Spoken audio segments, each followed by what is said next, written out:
A man getting bit by an alligator and he screams. Okay, quiet. Hey, quiet. Sit out towards me. Ow! No, not an owl. A real scream of pain.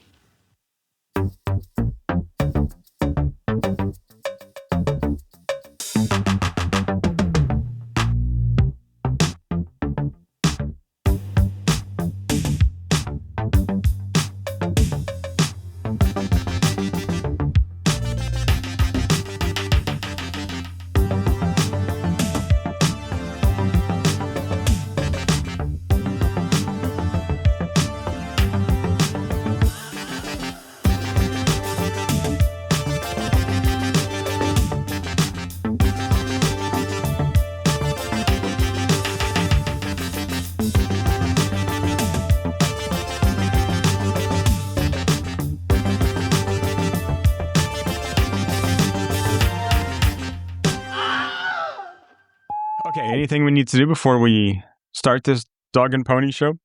Yeah, let's pony it up. If this is a dog and pony show, which one of us is the dog and which one is the pony? It's a good question. I think we alternate off, right? I mean, that's just I think you're right. I think you're right. We are both dog and pony. it's right, and less so men.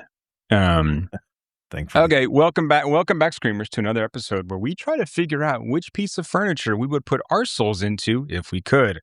On today's show, we're talking it's Amanda. Why did I put Andrea Kramer? I do this all the time, don't I? I think you and I both do this for some reason. And who is Andrea Kramer? She's someone, right? The I feel next like anyway, on today's show, we're talking Amanda Kramer's latest by design. We are talking Tuner, a film we missed at this year's Diff, and the next installment of the early alts with A Wedding. That's the rundown today. Yeah. What the? I don't know. Anything new you want to get to, like aliens and James Franco, or fucking? Well, I mean, like I do. I have not had a chance to listen to Alicia Witt's albums, and evidently she has lots of them. Yeah. She has 4 albums and an album. That's the best kind to have. It seems like that's.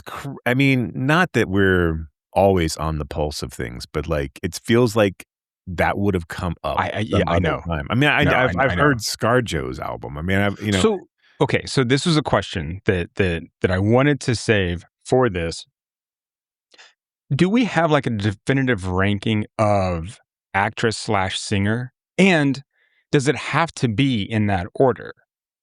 Or could it be singer/actress? Like Whitney Houston, for example, right? I mean, right. she's singer/actress, right? Correct. But then like ScarJo would be actress/singer. Same with Anna Kendrick, same with all these other people that seem like it's just kind of a one-off thing. But then we have Alicia Witt, who's got like 5 records. So she is, right, actress/singer, but in the most sense. I mean, like Charlotte Gainsbourg is another one, right? Which category does she fall into? Yeah, well, she's just the best. I don't know what else to say about that. Like, yeah. I mean, are you asking if we have a ranking of these? I mean, actress or a personal ranking, because this came up in my mind as we were as the Alicia Witt stuff came up. I don't feel like I can accurately judge Alicia's stuff just as of yet. I do plan on listening, but I mean, just at least, I mean, like what I heard, like I saw some, the reason this even came up, so I saw something on TikTok and it was like, oh, my new album's dropping. And she was like, she was going to the place where they were pressing albums and she saw it and whatever. Anyway, that's pretty second. And then I was like, is that the same Alicia Witt? Because it had the whole, blue mark next to her name. And I was like, okay, yeah, it is. And then I was like, hey, do you know this? Anyway, it's very folky and it seemed fine. I mean, like, it didn't seem like, it wasn't like, oh my God, I got to go listen to this. Right. But it seemed fine. Yeah. And I mean, like, then like, where does, I think it's going to be a difficult, I mean, I think the list is probably longer than initially were thinking, because you got like people like FKA Twigs and like. So right there's but I mean she's like dancer, singer, actress? I mean, Right, is right. that the order? Does it matter? I don't know that I need to put these people in an order or a category, but I mean, I I mean, think but again, like these people are different than like ScarJo, yeah, ScarJo right? definitely seems like it is definitely like a side project that she'll occasionally come to. And I actually Right. I And like didn't dislike partner with her Pete Yorn. Did you know album. that? Did Right. you know that? Yeah. Yeah. Yeah, yeah, yeah. But I mean, but then, like, where do you fit? So I think the real question I have is like, where do you fit someone like Zoe Deschanel? Like, where does she Right. Right. exist in the world? Because I think she would probably see Whatever herself twee category is twee. That's right. where she fits. She's sing, res, act, ger. Ac- yeah. Um, but I think there's probably a ton of them. I think the problem was like with the dudes that exist out there, they're all actors, singers, right? I mean, like except for maybe someone like Chris Christopherson or like, um, Right. Right. Right. Right. but like all the Joes that do it now. Willie Nelson. Yeah, well, I he's wasn't even, but here's the thing, like I wasn't even thinking about the men because I don't really consider them at all. right. But I mean, I like mean, 30 odd foot of grunts or 30 seconds to Mars or Dog Star or all of the oh, crap. yeah, I mean, like, those seem like vanity projects more than anything, though, right? I right, mean, and then something like Phantom Planet with where Schwartzman was the drummer for a while, like, that just feels like he's, like, in the he's not even singing, he's just the dude yeah. that's in kind of in the and the same thing with Keenan What Keanu what or, about the kid who's in Wallows? I kind of like them. uh, The kid from Scream and 13 Reasons Why and a bunch of other films like that. I don't know his name. Um, he looks like, I mean, no, Joey like something. no, like no offense, but he looks like a very generic white boy. Don't Um, don't they all? That's how you get well, by that's that's how you get by in this world. apparently. Generic white looks. It's got me as Let's far see. as Hold on, I will tell you. Oh, Dylan Minetti. okay. You know, That sounds like a name. I'm sure I've seen him. I'm sure I have. Which one is he in Scream? I have not seen 13 Reasons Why. That seems a little too it's way too blurry for like like whatever you're showing me, you're just you're like you might as well be showing me the alien that James Franco showed us because yeah, I knew that wasn't gonna work. He is Dylan Minetti. he is he's kind of like a sandy brown blondish haired kid. He is the son in Scream. He's the son of Sheriff what's her name? Oh, okay. Oh, yeah, yeah, yeah. The Yeah. one Marley Shelton's character. Yes. Yeah, Yes. yeah. Yes. Yeah. So Yeah, I mean, like, I think your key ones, right, are like, I think Whitney's clearly singer actress because she didn't do. I right. mean, she did some things, but she was her. I mean, like her acting career, while I think prestigious to a certain extent, and certainly like, box office draw was very, in of its moment. But I think of someone like Liza Minnelli or Judy Garland or like those like kind of crooner slash what do you want to call them, like show tuney kind of singers back in the Yeah. day. It I probably mean, existed way more back in the day than it does now. oh, of course. I mean, I don't think that's the thing. Like with Judy Garland, I'm almost like I mean, almost everybody was doing stage stuff and singing and dancing and almost everybody, but just right, yeah. right. Yeah. Anyway, look, I'm sure that these are all But go theater out kids who and can do whatever they want, but yeah. of course, yeah, and go out and check out Alicia Witt's new album. Or all the other ones and her Christmas album. I mean, go check them all out. Yeah. I'm Yeah. sure her entire catalog should be celebrated. And by the time that we do this next time, maybe we'll have listened and we can comment on it. Maybe we'll have her on and we'll have her sing a few songs for us.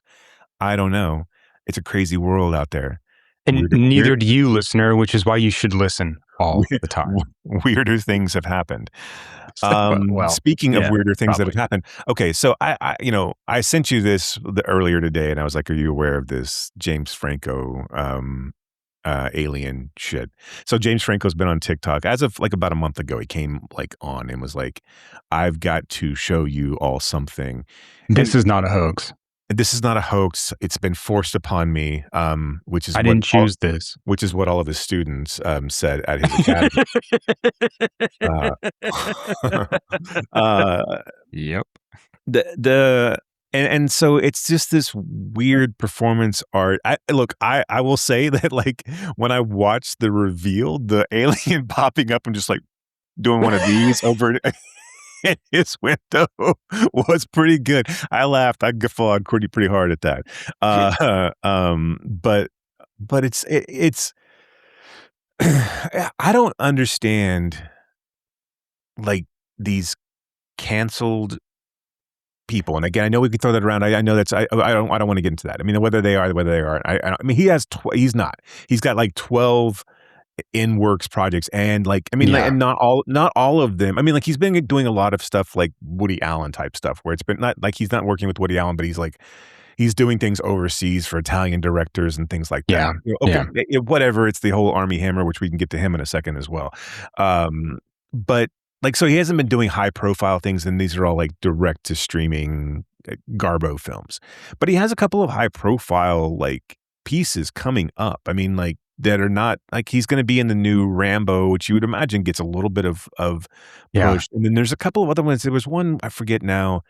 Who he's attached, but it wasn't like it was a director that I'd actually heard of, and it wasn't was not it wasn't a fluff film. It should probably get a theatrical release type of thing. So anyway, he's got 12 things in the works.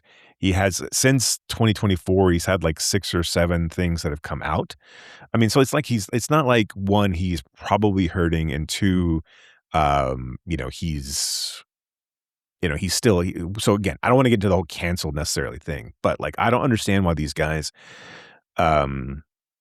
do this like ridiculously weird shit. Like, I mean, this is not even like I think, if you were to ask Joaquin Phoenix whether or not I'm not there or whatever that movie was called, was a thing that he and Casey Affleck should have actually done, they probably would say no. It probably would have been a failed experiment because one, you can't really commit at the level you need to commit to. I mean, to do something like that. There's very few people in the world that are Bob Zamuda. I mean, like, it's Right. Andy Kaufman's come around once in a lifetime that can like one ascend and two continue the bit and to truly not care, because even at a certain point, like it wears on you. Yeah. And who knows what would have happened with Kaufman had he have really truly lived beyond beyond his disease. Because someone like you can take a look at like someone like Tom Green, all these guys, they just can't. Once you become something, it becomes difficult to like, and then like I think it's a really like have Kaufman exist in this day and age to see how that really were to play out. I think it'd be a really interesting experiment to see in a world where everything is filmed and everything would be readily available, whether or not he could still maintain that level of like performance art that he did. That kind of, because I think the only person who like came close, but again, Sacha Baron Cohen. That's who I was. Is like, but I mean, like all of his stuff is characters, right? So like, it's not like he can step out of it, right? And for like, and he does like quite often, right. I mean, that was the thing with Kaufman, is that he kind of lived that. I mean, so even when he wasn't Tony Clifton, I mean, his version of Andy Kaufman was a character anyway, but it was like you never knew like the public facing versus the private facing kind of Kaufman, right? I'm sure some people did, right? I mean, Jerry Lawler talked about how he wasn't like that like all the time, but still, right? I mean, he never. I mean, he was so committed to the bit. I mean, just so committed to the bit. And I think that's what makes, I mean, like, when we're really not talking about the headliner here, but like, I really think that's what makes Kaufman. Well, because I think that's what's so different though. Sorry. Right. But I mean, like, that's where like this whole Franco thing is so different from, and especially I think different from like the Joaquin Phoenix, Casey Affleck. At least they like sat down and crafted something, right? And I think that they were trying to make a comment on something. Now, again, like, we can discuss how that film doesn't hold up, right? I mean, for a different show, but at least they were doing something and trying to make a comment on something. Franco is just trying to stay relevant in a weird way. It feels very. Kevin Spacey performative in a way. Where, you know, Spacey did those videos where he was still kind of in the House of Cards character, and it feels, but like you almost felt like Spacey, and again, not to use clinical terms and not to denigrate those who actually have had it, but like Spacey had like a psychotic break where he just like it was, but it also just feels like it's just another generic white dude who's really ill-advised and like who fucked up, right? Who's problematic, and then got bad advice on or no advice, right? I mean, like, and you have to think, you know, it's not like CK just went back to work, right? I mean, just went back to doing comedy. He somewhat apologized, but he never really changed who he was, and so he just took a minute, and then you just said, this is the life that I'm going to lead. So, you know, deal with it. It was never a moment of like, I've got to change my persona, or I've got to do this weird, I've got to do this. Or maybe thing. I shouldn't be an asshole. Right. But for these guys, it feels like they are telling us a joke that they think that we'll all get and that will all come around. Like that it will allow us to forgive them in some sense, or, you know, or allows them back into the club. And it's a really weird, like the Franco stuff is so bizarre, and it's so like, it just feels so disingenuous and ridiculous. Like, and I mean, like Franco always kind of had that persona. Like even like, I mean, he was always his best when he had someone there to kind of like direct him. Right. I mean, like, you know, I don't think like the things that he put together were never his best pieces of art. I mean, and I guess you could argue maybe The Disaster Artist, but that had such a ensemble cast, and it had such an easy target that it doesn't really feel like you have to do much there, right? I mean, like you basically had it all laid out for you, and the book was already written by Greg Sestero. So I mean, like it was like you didn't have to do much. You know, so this just feels like a guy who exists now in a world where all of his famous friends have abandoned him, you know, rightfully so, whatever. And in this case, like he just exists in a home where he can do what he wants. He has all the money in the world. He doesn't need for money. And he probably doesn't have like, I mean, I'm sure there's people that represent him like agent wise, but you know, who can stop him from putting together, you know, these really bizarre, like like if it's a promotional bit, which is why I brought up the Joaquin Phoenix thing. It's not, that stuff has to be well crafted or it's going to be laughed at. Like there's not going to be some sort of revelation where we're going to go, oh, James Franco's in this really funny alien buddy whatever movie with all of his, you know, I mean, like it's not going to turn out like that. And you have to think that someone who has slept through classes in a bunch of Ivy League schools like would know, right? I mean, like you learn just by osmosis, like being asleep in those classes, right?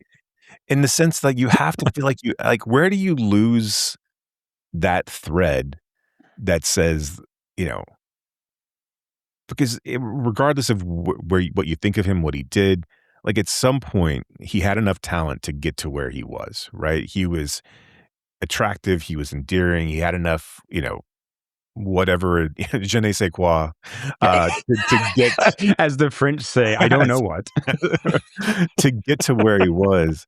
It feels like these, like I think it's a really interesting study in this sense of like what do we do with these people? And then like, this is innocent and innocuous and like, it doesn't matter, right? I mean, like it will ultimately come to nothing. We will all eventually get bored with it and turn away, because once it's revealed to be whatever it is, either it won't be interesting anymore. Once the reveal comes, No. we like, I mean, it's not that interesting now. it's not. It's just another entry into this world that we live in, that like we don't know what to do with these people, and like, and the other alternative is to be, I think, as disingenuous as Armie Hammer is, which is to come out afterwards and to say, you know, the first time I saw Citizen Vigilante, I was horrified, and I was crying that this was way more hateful and right wing, and you know what, all of the things, And all of it, racist, misogynistic, everything. Than I thought it was, and I'm just like, bullshit. Like, no one believes you, dude. Yeah. Like your whole thing, like up until this point, is like it's all been damage control.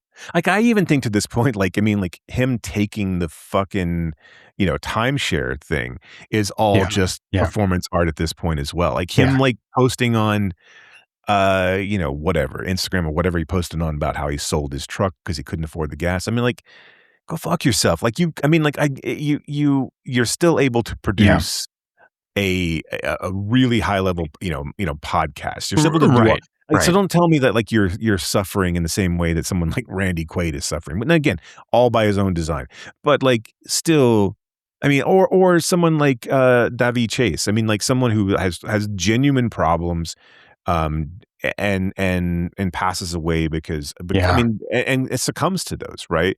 This is a guy who everything has been, even, I mean, look, I'm sure what got out, he didn't want to get out, but once that happened, there was an immediate spin, and it's continued. And so this idea of like, oh, well, I felt horrified by this film that in the Uwe Boll, but bullshit. You went on Q&As. Yeah, like, nobody duped him. I mean, this was not. And look, I mean, and like he was like, I would have started in a cat commercial. You know, I was so desperate for money. I'm just like, whatever, man. Like, just this. You do bring up, I think, a couple questions about like, what do we do with these? Okay, and it's not just actors, but I'm thinking anybody kind of in like a public profession, like acting, like sports, whatever, where they do something terrible, right? Or they commit a crime. How long is their punishment compared to a regular person's, right? I mean, like, and I think this is a bigger kind of like social problem too, but like, what constitutes rehabilitation? Like, when do we let these people come back into the fold, or do we just not? I mean, you know, because I think that's an option as well, right? Sure, I think it is an option to say like, sorry, Armie Hammer, you don't get to do this anymore, right? Go find something else to do. Right. Sorry, James Franco, you're done in this business, right? Sorry, abusive athlete, you cannot play this sport anymore. I mean, like, you know, maybe that is an option, but you know, our quote unquote justice system, you know, at least purports to believe in some kind of rehabilitation. But like you said, you brought up the child actor who was, you know, found dead on Skid Row and stuff. We also completely throw some of these people away, right? We're like, okay, we've used you up, and yes, you have issues, like real issues, but we don't care. So, you know, see you, and oh wow, you died from actually, like, you know, AIDS complications, and yeah, okay, sucks to be you. So it's like, yeah, what do we do with these people? Was that a cattail? Yes. There you go. Wow. Cheese is looking out the window. Sorry. She wants to be on the podcast. She does. She's got hot takes on. Oh, I bet. Right. On all kinds of stuff. She's an apologist. She was a big Citizen Vigilante fan. She was like, you're on the entire time. Oh yeah. She says, listen, if immigrants were mice. I did go through a little bit of the Uwe Boll Reddit Ask Me Anything. It was just basically people like asking him how he could be such a huge piece of shit. And like, I mean, it's like a terrible filmmaker. It's like, I mean, there were so the questions were funny. His responses were ridiculous. And then eventually, like, I think he felt like he was going to be game for this, and then was just realized he wasn't. This is not what I want to be a part of. Because they were like, it's like, you've made so many films. It's like, how are you still this bad at it? Kind of questions. But and then the other side to that is like, you're so bad at it. Why do people keep hiring you to do it? Like, I mean, that's the other thing, is there are so many bad artists out there who actually like make a living. And I mean, I would almost say like objectively bad artists. And again, I mean that kind of like all encompassing everything that like the word art would encompass. It's crazy. It's crazy. Yeah. I don't understand. It's a mixed up world out there. What are you going to do? It really is. It really is weird. I mean, this is what, like, I don't really think that like meritocracy exists, right? As much as we like want to think it does, or like, we're told constantly it does, right? Because I just don't think that's a thing. So I think Tilly Norwood would disagree with you. Oh, did you see, speaking of that, did you see? You're right. She got there on her. It's kind of weird using like an actual pronoun for Tilly, the AI actress. Did you see the people that made the Persian AI film, the Tears in the Rain or whatever? I forget what it's called. Tears in the Wind. They made an AI Odyssey film. Did they plan to release up against Nolan's? They're doing it in 71 millimeter just to fuck. I mean, like, what the fuck?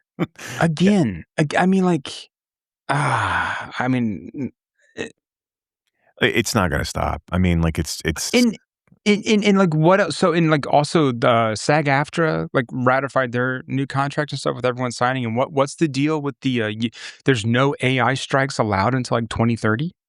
Yeah, I don't know. I think that was, I mean, like, okay, this is all of this is going to end badly for all of us.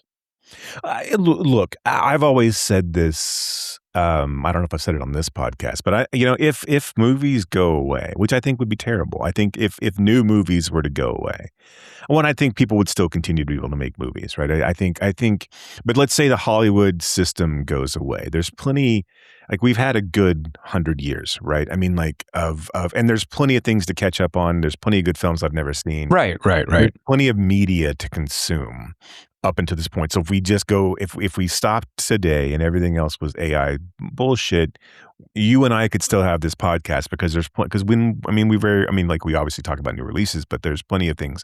Like, we're not talking about, and again, whatever. I'm not gonna, but we're not talking about Avengers Endgame, right? I mean, it's not something we do on this thing. So fine. I mean, like, whatever. But yeah, I do think ultimately it sucks, and I think it sucks like.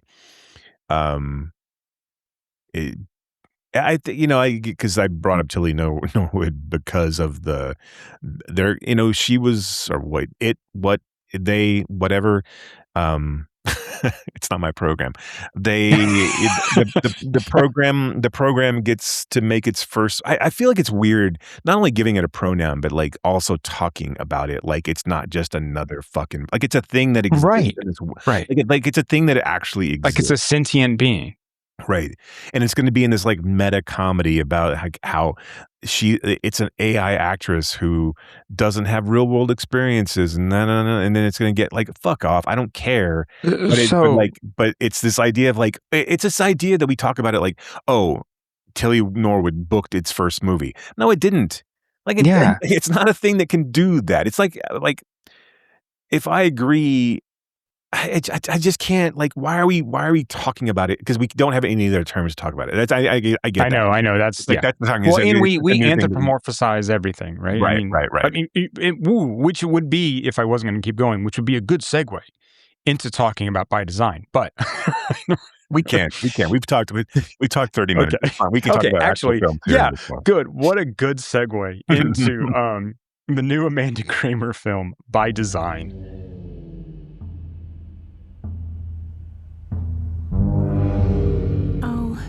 To be someone's favorite thing.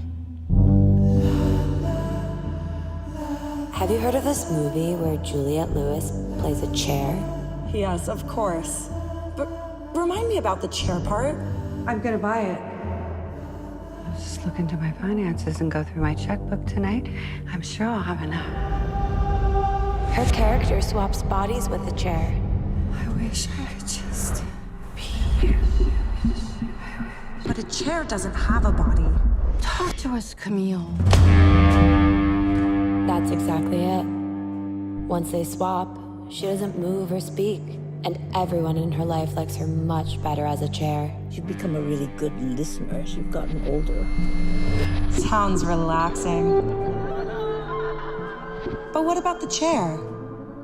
She left me. It falls in love with Mamadou Ache. Ah, he's good. That chair must be gorgeous.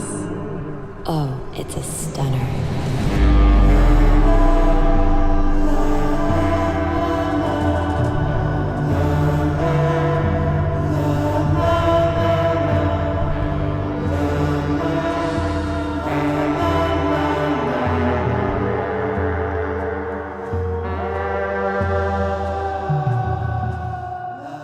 Here's the IMDb logline. Maybe it's the Andrea Riseborough thing that would maybe that like Maybe strips us up. Yeah, but for some reason I think that there's some kind of relationship with 90210 and just and my I don't know what's Sure. going on there. But yeah, maybe it's the Andrea Riseborough thing. But here's the IMDb logline on this film: a twist on the body swap genre. I feel like that's kind of, I mean, it's not untrue, but it's also the least descriptive I think that we've ever had. Also, how do you describe this film? I mean, look, you can describe it in the most definitive terms of this is just a woman wants to buy a chair and can't buy that chair and then becomes that chair. Yeah. I mean, I I do like the idea in this movie that it is very much a kind of vice versa, kind of like Freaky Friday way for them to switch, bodies essentially. But yeah, it feels like it feels slight in a way that it feels like this entire film has been treated from when it was made, not when it was made, but when it was released and how it's been treated since then, this. And I don't feel like this film, well, we can talk about it, but I don't feel like this film is going to exist past us speaking on it on this podcast. I know. But I mean, I think everyone in this is doing the God's work. I think everyone is absolutely. I think everyone in this is bonkers amazing. I love the fact that Kramer is employing these actresses that I don't know. I don't think they get quite the opportunities that probably they should. I think you're 100% right. Samantha Mathis and Robin Tunney. I feel like those, and of course, I mean, I think Juliette Lewis has had her career. That's right. I mean, it's not like that. That's an issue, but but wouldn't you say that even Juliette Lewis's career, which I think surpasses however you want to frame that, right? Someone like Robin Tunney's, but wouldn't you say that they both kind of hit their peak at a very young age? Yes, I think all three of them did. I mean, yeah, same thing with Samantha Mathis, right? I mean, her biggest role is probably in regards to movie size would be Broken Arrow. I think. I mean, it's not like she's, and that's a weird movie to hang your hat on as far as your tentpole release, but I mean, I just think that they all have that kind of same thing in common, which I feel like is part of the commentary in this film, or part of Kramer's choice to then cast, especially these three, of kind of actresses at a certain age being kind of tossed off to the side. Right. It's right. I mean, yes, I do think that's part of the part of what Kramer's trying to say here. I think this film, like we talk about the plot line. Basically, Juliette Lewis is a budget conscious, um, a She's a woman. middle-aged woman. Yeah, living by herself, who's on a restricted budget, who goes with her friends every week to lunch, and they go and they window shop, and she falls in love with this chair that's built by Udo Kier in a great turn. That's so good.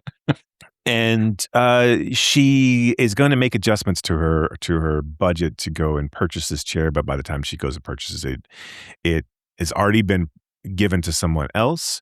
Well, it's been sold. It's been sold, yeah, to because that store does not do holds. Right. And they also don't put price tags on things. Right. So they sell it in a moment of desperation. She's like, can I just touch it? And then she basically wishes to become this object of desire, something that she's not in her own life.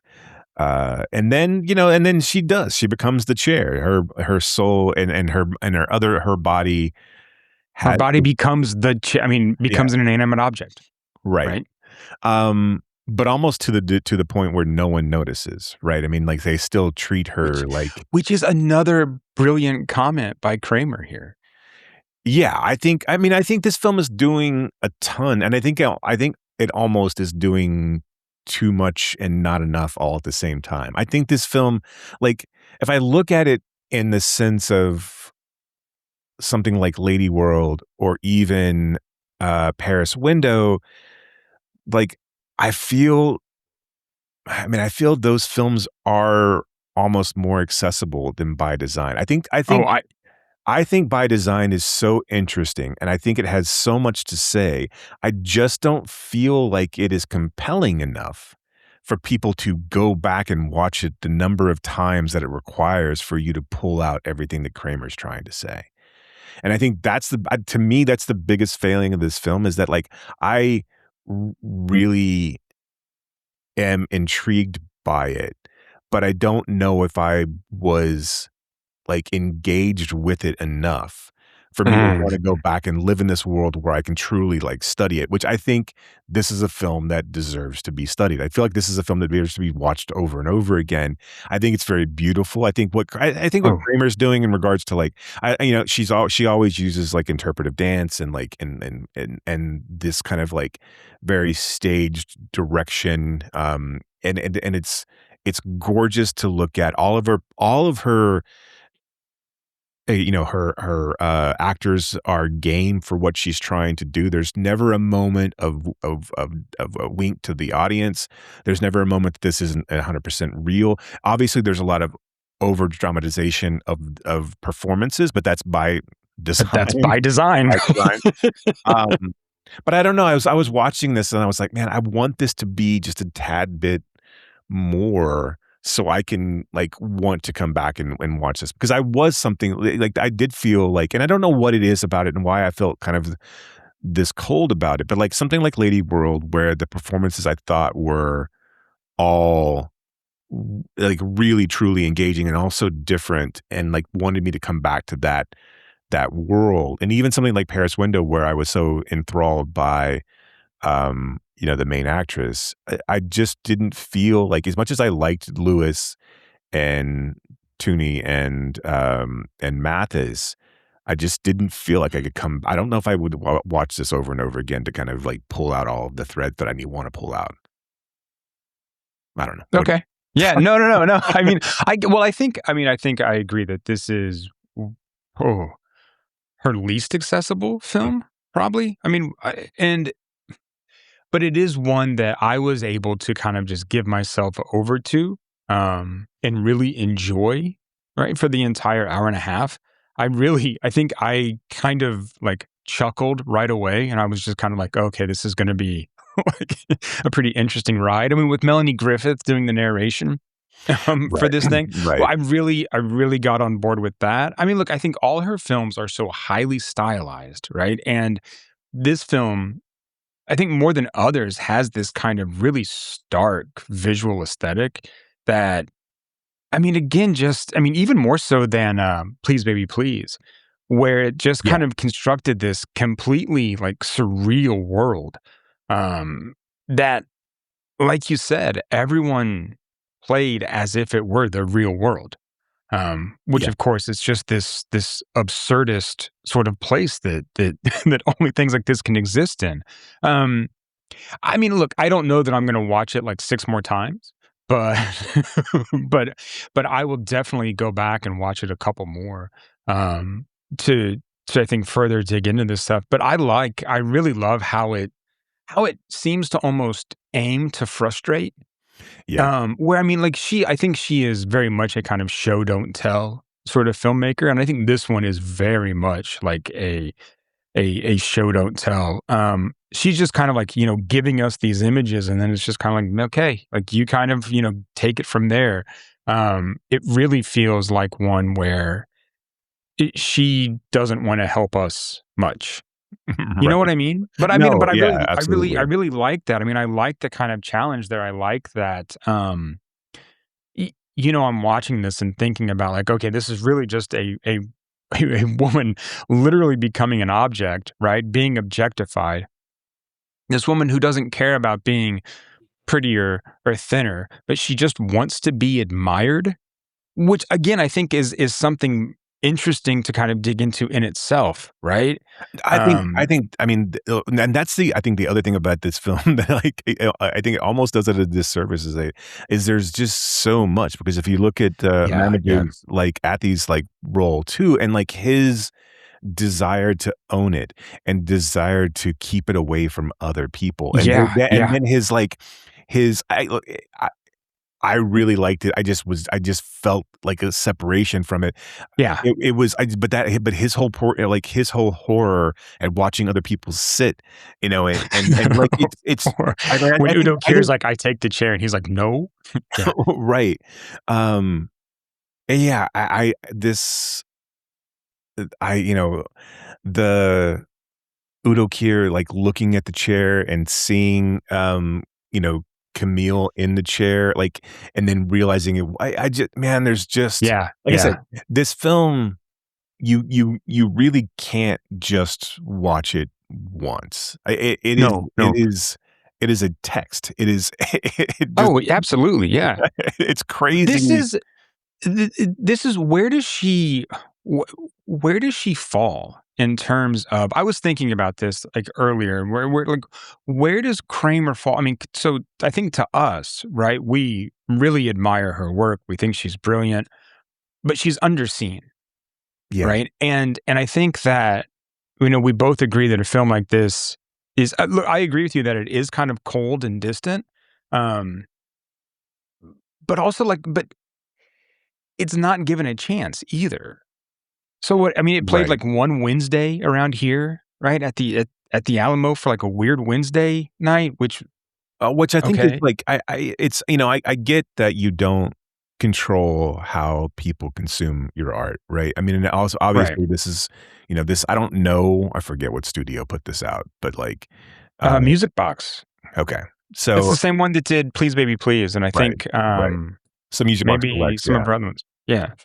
And so, like, I'm sure that, no one was look, I don't no one is except for us and a select few are clamoring for the next Kramer film, Yeah, right? I know. I mean, Yeah. no one is like none of them have hit in a sense where we're like, "Oh shit, you need to watch." I mean, like I think for those people who have seen them, I think yes. But I mean, if you go out and look at like IMDb, this has got 455 like Yeah. ratings, not reviews, but just like people who have clicked on it. I Right. mean, obviously it's been clicked on more than that, but again, it's that people taking the time to and it's sitting at 4.9, which is a Kramer, like that is a good Kramer, like Right, like a that's 5.6, 4.9, right. that's exactly where yeah. Um, but it feels like this should like it's like toned down, and I know that she's been compared to Waters, but it's like a toned down Waters. It's like it doesn't exist in this world where it's shocking enough to like gather a certain level of attention, like that where Waters did, right? People went and saw, Do you think she's like a blend of Waters and Lynch? yeah, but I don't think again, like I don't think she's like it's not weird enough or it's not like it's almost needs to be there needs to like it's not ramped up to the point where it gets and like I don't know, it's not as grotesque as Lynch can be. Sure. And I think, obviously you like old white filmmakers are going to be afforded a different level of and I don't mean to compare it to old white filmmakers. I'm just trying to think of like, no, but I mean, like, just aesthetically, yeah. I don't know of anyone else who she's. I mean, like, yes, those are the closest I think we have, and maybe right Cronenberg to a certain extent. But like, she doesn't lean into like if we were to categorize some of these as like horror or, but it's I don't know, it's weird because like again, like something like this plays like something like The Substance, but again, The Substance then devolves into this like just mashup of over the top gore and that allegory is so like on the nose at the end of that movie that like which I think is fun. I like that, but again it just doesn't elevate something like this film. And then I think again like so if Music Box lets it play, like I don't know who's clamoring to put this in theaters. I don't know why this didn't play at Angelica though. I don't know why this doesn't like right and then like or just get pushed out on something like Mubi or Criterion or like because like putting it and allowing Alamo Drafthouse to then characterize it as this is not a Weird Wednesday film. Right. No, not at all. I mean, like this is not something that, like if you go in and that's that is Hell Comes to Frogtown or a thousand different other cult films that fall under the weird, Yeah, that's not what this is. This is an art house film that doesn't deserve to be like pushed into this, and again, all of whatever, like all of the Alamo Drafthouse like series like that are all very specific to these like, hardcore genre films. You have Weird Wednesday, Terror Tuesday, blah, blah, blah. They're meant to be like these oddball old repertory films that fall in. I mean, like there's no reason that by design, and look, maybe it's a marketing strategy like Music Box, like no one's coming to see this, so let's just throw it in and maybe someone will come and see it out of the Weird Wednesday, put it on there. Maybe Alamo thought, well, we'll just see if it gets some traction there. Look, this film was never going to be, a huge no. But I do think it falls in this realm of like, hey, it's not as cutesy as like a Kentucker Audley film or an Albert Burney film. But neither one of their films, I mean, like, and I love those filmmakers, but like neither one of their films are saying what Kramer's saying in this movie. No. Like, I don't know where this exists, but it feels like it should have been very specifically marketed to like it feels,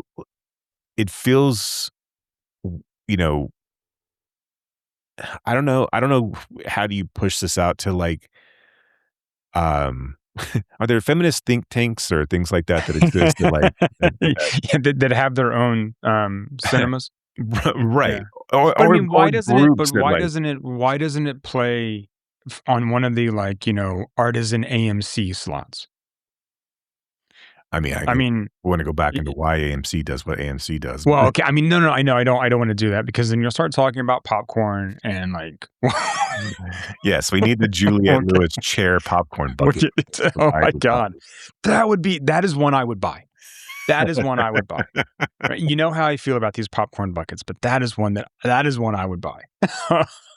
So Amanda Kramer, if you're listening, Juliette Lewis popcorn bucket. Right. Also, if you're listening, I apologize for calling you Andrea Kramer 17 times. No,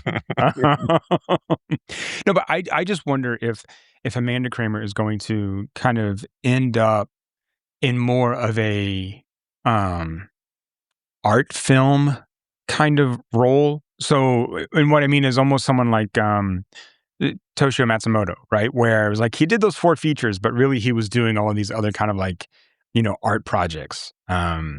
and became more of that kind of filmmaker. So I just like, I don't know.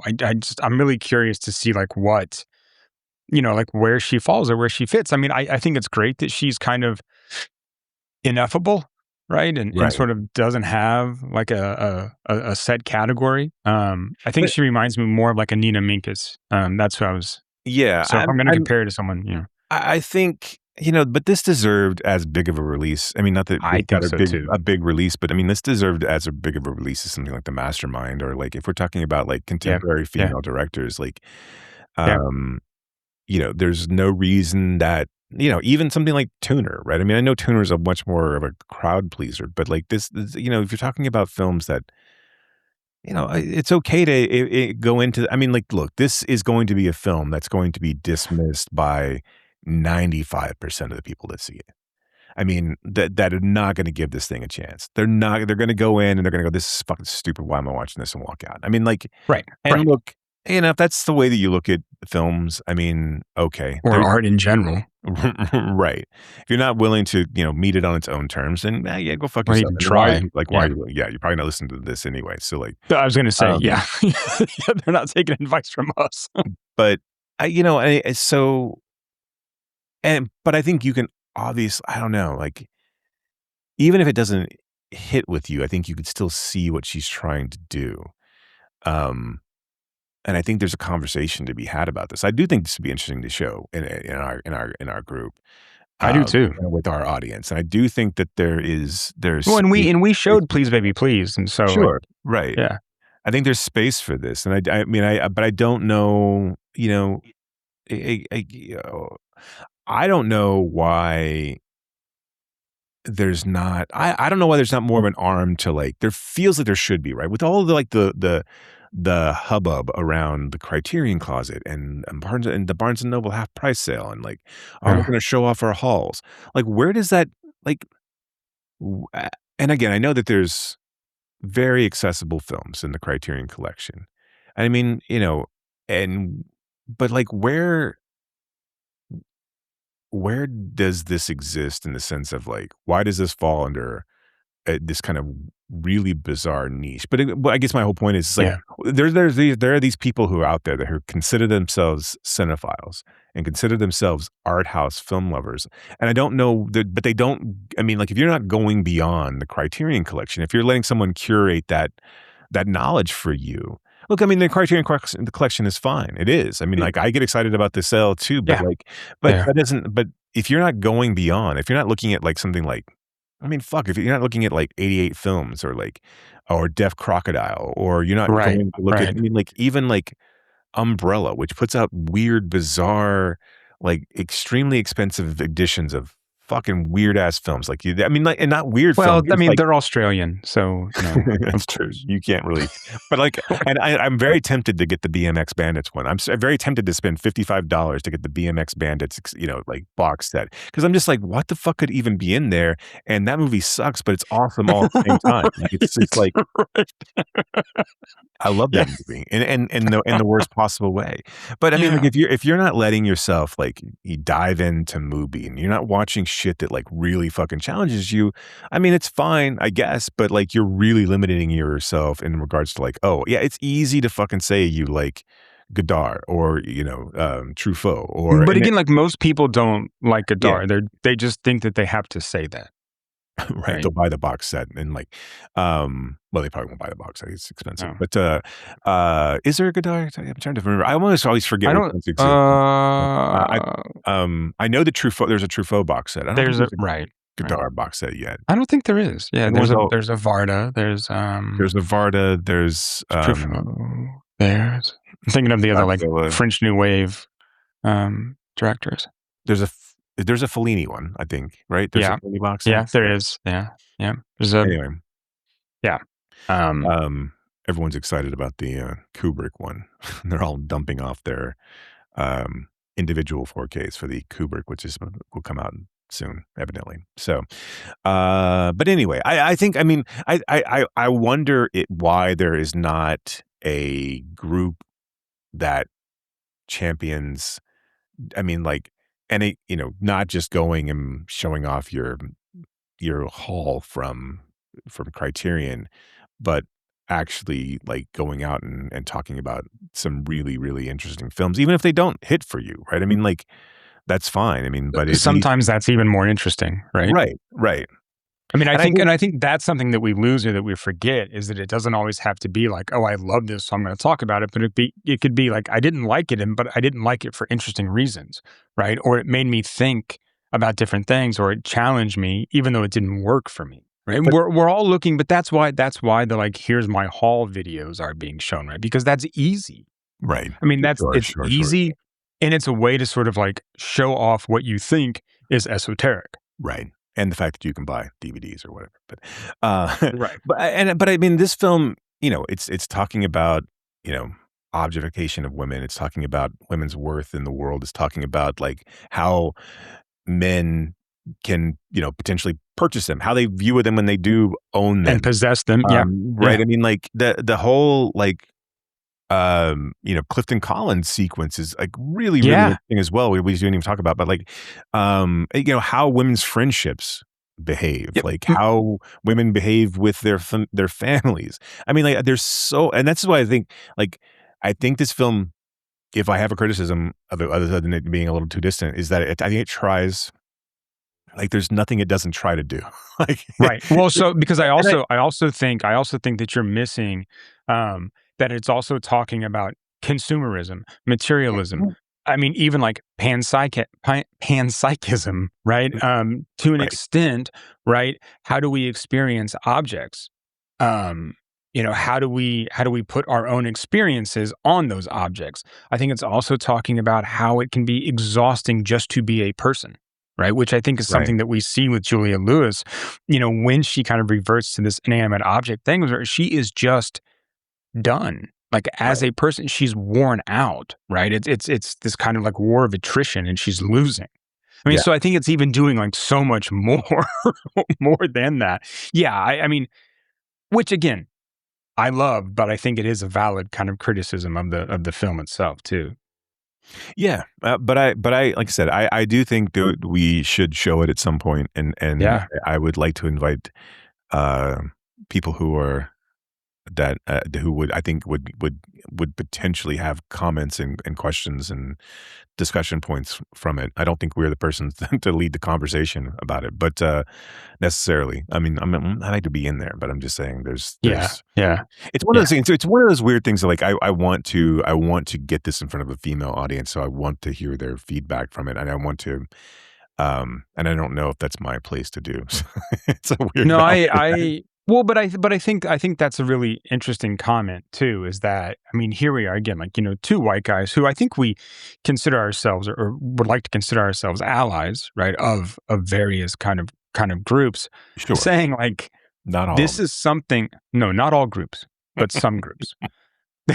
Saying this is a film that we think is worth your time and your consideration, but we don't want to mansplain it to you. Right. See what she's doing? Talking about how hard it is to be a lady. So let me tell you what it's like to be a woman. It's like being a chair. So tough, right? I mean, as a man, it I must have be this hard for feeling you too. guys.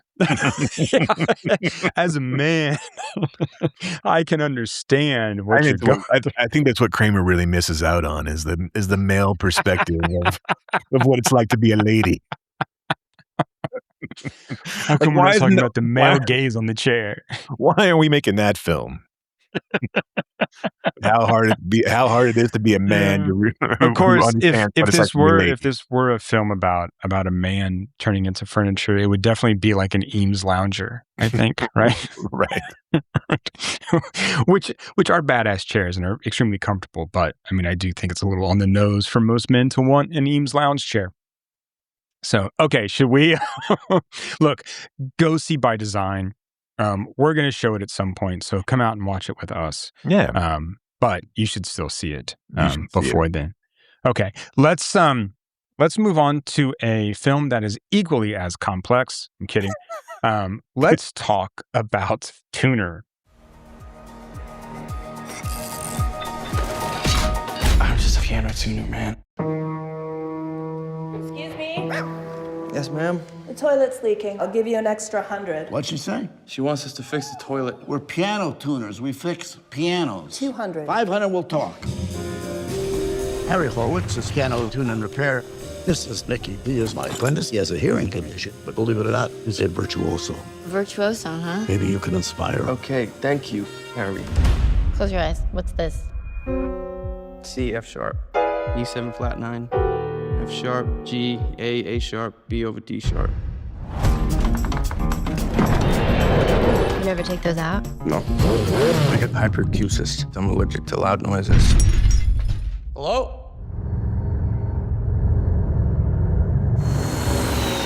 You know how long you're gonna be? It's loud. As long as it takes. Unless you can open the safe.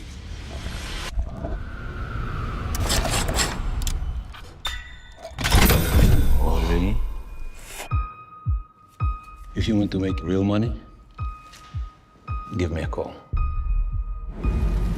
Harry Horowitz. The outstanding balance is $36,000. Where are you gonna get all the money? I'll figure it out.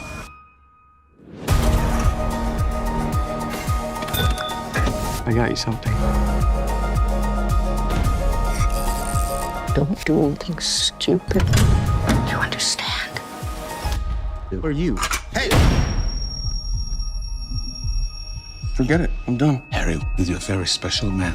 And your girlfriend, she has beautiful hands.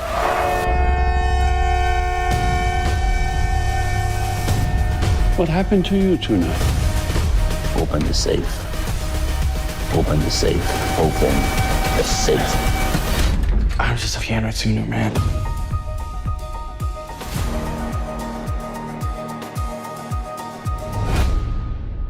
A talented piano tuner who suffers from hyperacusis discovers an unexpected aptitude for cracking safes, turning his life upside down. I have no idea if I pronounced that word right, but I did it with confidence and aplomb, so I'm going to say that it worked good. So this is the first narrative fiction feature from acclaimed documentarian Daniel Roher, he of the films Navalny and Once We Were Brothers, a film I have some real serious issues with, by the way. But I don't think I've seen Once We Were Brothers, so it's about the band. Right. But it's like just Robbie Robertson talking about how everyone else was a piece of shit except for him. You know how I feel about documentaries in general, so I'm real fucking yeah. Real yeah. issues. This is a film that I really like. Sometimes there are moments where I'm just like, it'd be nice to be a casual moviegoer, to be able to like just accept a movie as it washes over me, like not have to like think about it or like try to pick it apart in some sense or like to criticize it. Because on its surface, this is a lovely little It's ditty, fine, right? It is right? fine. Yeah. And I would It's say fine. that the 95% of people that would hate by design would probably just like, oh, that was like, this is That a was film, great. Dustin right? Hoffman. Yeah, he was so funny and like and wonderful in this, and like you know, And yes, he is. I mean, that Leo Woodall and Havana Rose Liu have such great chemistry, and like, and this was such a great love story, and blah blah blah, and like, oh, it was such a tense thriller, and like, no, it's none of those things. not really. It's not. I mean, I'll give you the It's- Dustin Hoffman's great. And the first like 30 minutes where he's in the movie really kind of soars, is like really great. I do think that he and Leo Woodall are good together. I do too. And I think Yeah. I think individually, I think the they're acting all is it's all fine. It's all Yeah. fine. Yeah. It's just, it is like, this is clear that this is a a script written by someone who's never written a narrative It's script. kind of a mess. It sucks. It means it's fucking shit. Like it is. It's really like the more I sat after this film was over, and like I was just like, no, and then like no. it's all so this whole movie. Okay, so the whole thing, right, is this Leo Woodall is a virtuoso piano player, but you don't know that, who has the thing that you couldn't pronounce correctly. Right. He has Well, ear we holes. don't know that I didn't pronounce it correctly. We'll just assume that you didn't. Okay. Look, it's a lot of letters. You don't know all the things. Like, you don't know how things are put together well. So we'll just assume that, like, I'm not an engineer. I don't know how things go together. The longer the word, the less likely it is that you pronounced it correctly. I think you did the college try for sure, but like, we'll assume that it's incorrect. But, but people understood what it's an ear hole. He has sensitive hearing. Yeah, he has ear hole Very problem. sensitive hearing. So he wears earphones or earplugs, if you will, all the time. Even if he won't, he still does that. He wears them all the time because loud noises fuck with him, and that's caused him to have to quit his virtuoso piano career for some reason. There's no real explanation of why he had to quit, other than because he can't stand the sound. Oh, whatever. He could still put his headphones in. He could play. He played just fine at the end of the movie, and he didn't like because he was deaf at the end of the movie. Right, but he could have put his headphones in. Like he walked around New York fucking city. Right, but I think the assumption is the proximity of playing the piano at that volume when you're on top of it. Don't try to because okay then he shouldn't have been a fucking piano tuner. Like, but he could tune it without. That was the thing, is that he could hear it because it was almost like his like spidey senses, right? Because I know of the what the stupid movie was trying to tell us. It doesn't make any sense, and that's okay. There's lots of things in movies that don't make sense. I know what this dumb movie was trying to say. So anyway, he's a virtuoso piano player who has had this thing from his youth. He can't play piano anymore, and he works with Dustin Hoffman, who is and remember he went through like exposure therapy, right? Which is to be able to be a piano tuner. He went through plot device to allow him to be plot device. right. To move plot along. Yes. None of this makes sense. None of it matters. It's all just to move this dumb plot along. No, right. And then he becomes a safe cracker. So yes. So Dustin Hoffman is a piano tuner, and he's never increased. He's the most in-demand piano tuner in New York City. He was also a jazz pianist. He worked with Herbie Hancock. Is that who was in this? Who was in this? Yeah, Herbie Hancock. I was going to say it's probably somebody different. Like it was Herbie Hancock, who makes a weird cameo. If you aren't thinking, about Tommy Boy, they just chose who they could get. That cameo was going to be about whoever they could get. Right? So it wasn't a Tommy Boy Easter egg. Probably. Yes, yeah. It's Herbie Hancock. He does. Yes, I know. Anyway, thank you. Actually, I didn't. I was saying that incorrectly, but whatever. Fucking stupid. It's this movie that brings it out in me. Anyway, Dustin Hoffman is also a jazz pianist who has worked with Herbie Hancock and has tuned his piano. That's an actual thing that he did. He didn't that's not some euphemism for something else. He made him a tuna fish sandwich. But he's getting old, and Leo is his apprentice. But Dustin hasn't he tunes for the love of tuning.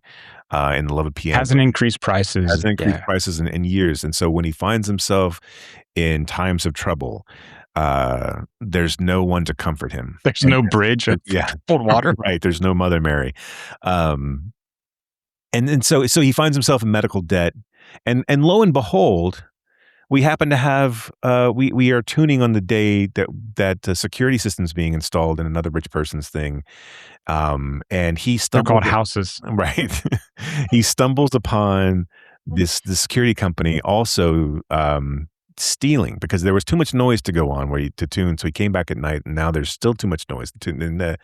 And it turns out he can open a safe, and we found this out earlier because Dustin Hoffman had a safe that he needed open, but he'd forgotten the combination. He'd changed the combination and forgotten it because he's old.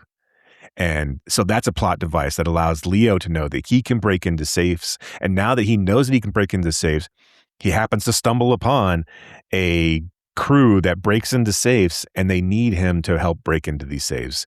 And he does it because Dustin Hoffman needs money to take care of disease. Yeah. Okay. So that's all there. That's those things.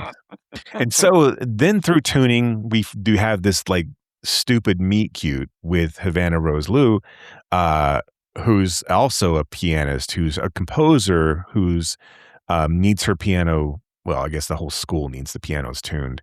Anyway, he comes out and he's really standoffish because he's the best piano player in the all of New York City.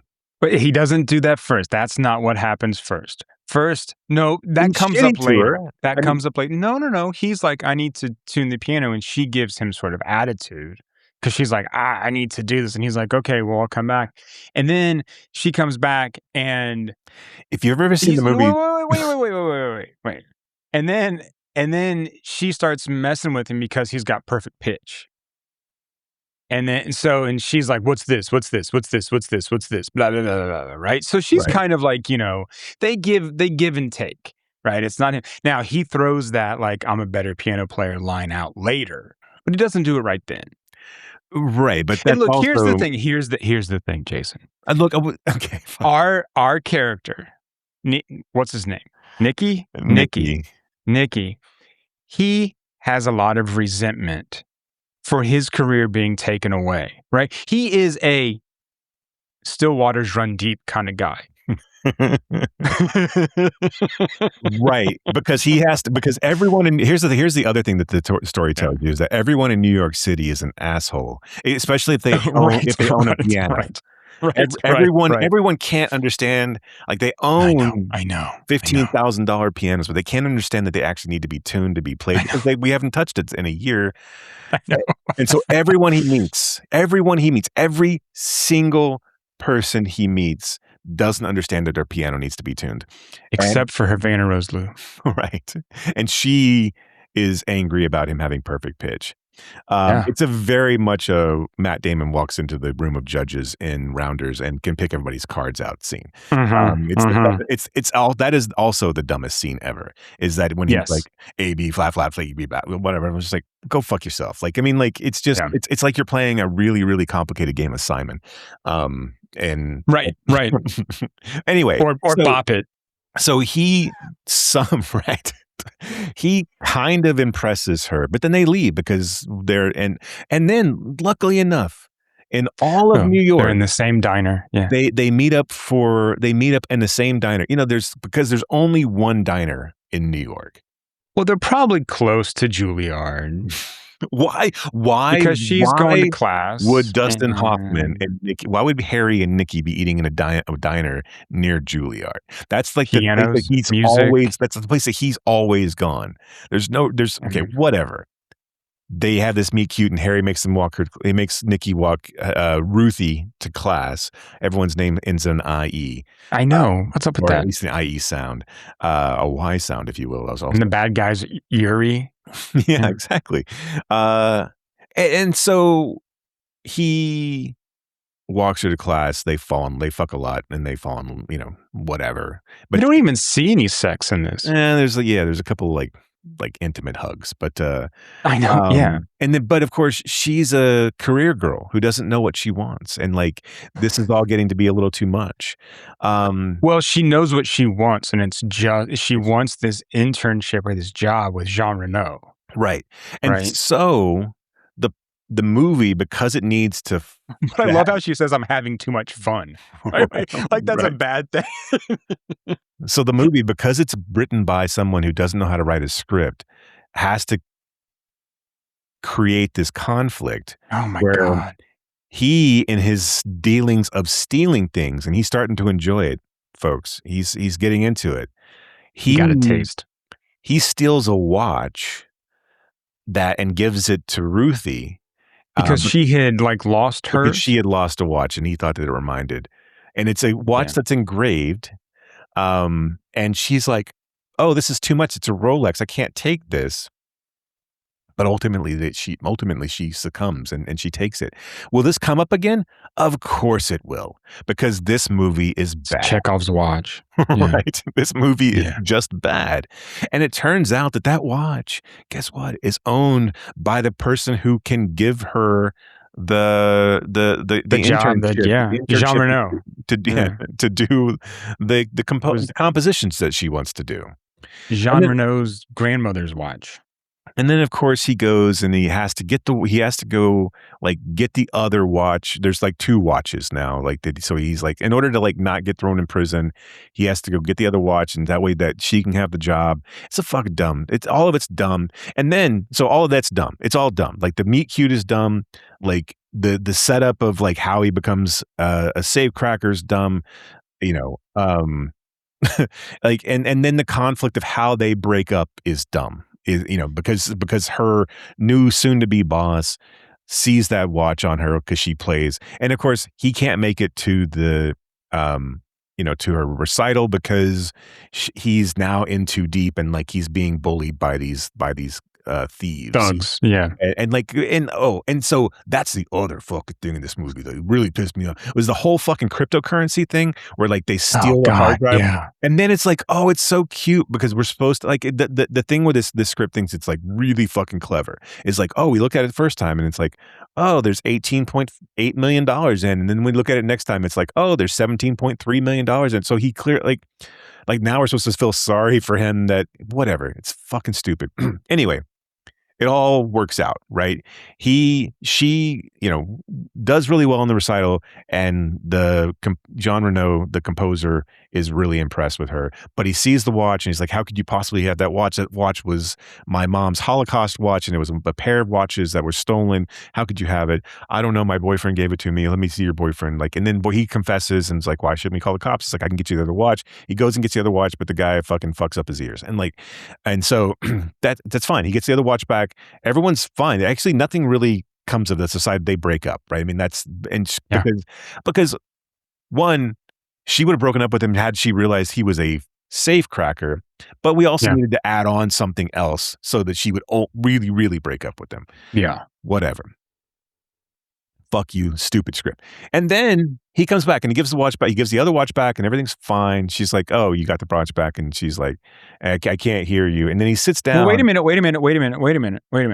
You forgot. Like, no, because this is another part that I really fucking loved about this film.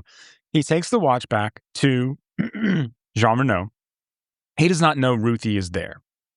Right? He doesn't see Ruthie, right? Jean Reno comes out. Nikki's looking at the piano in this big room. He gives the watch back, and Jean Reno's like, "Thanks.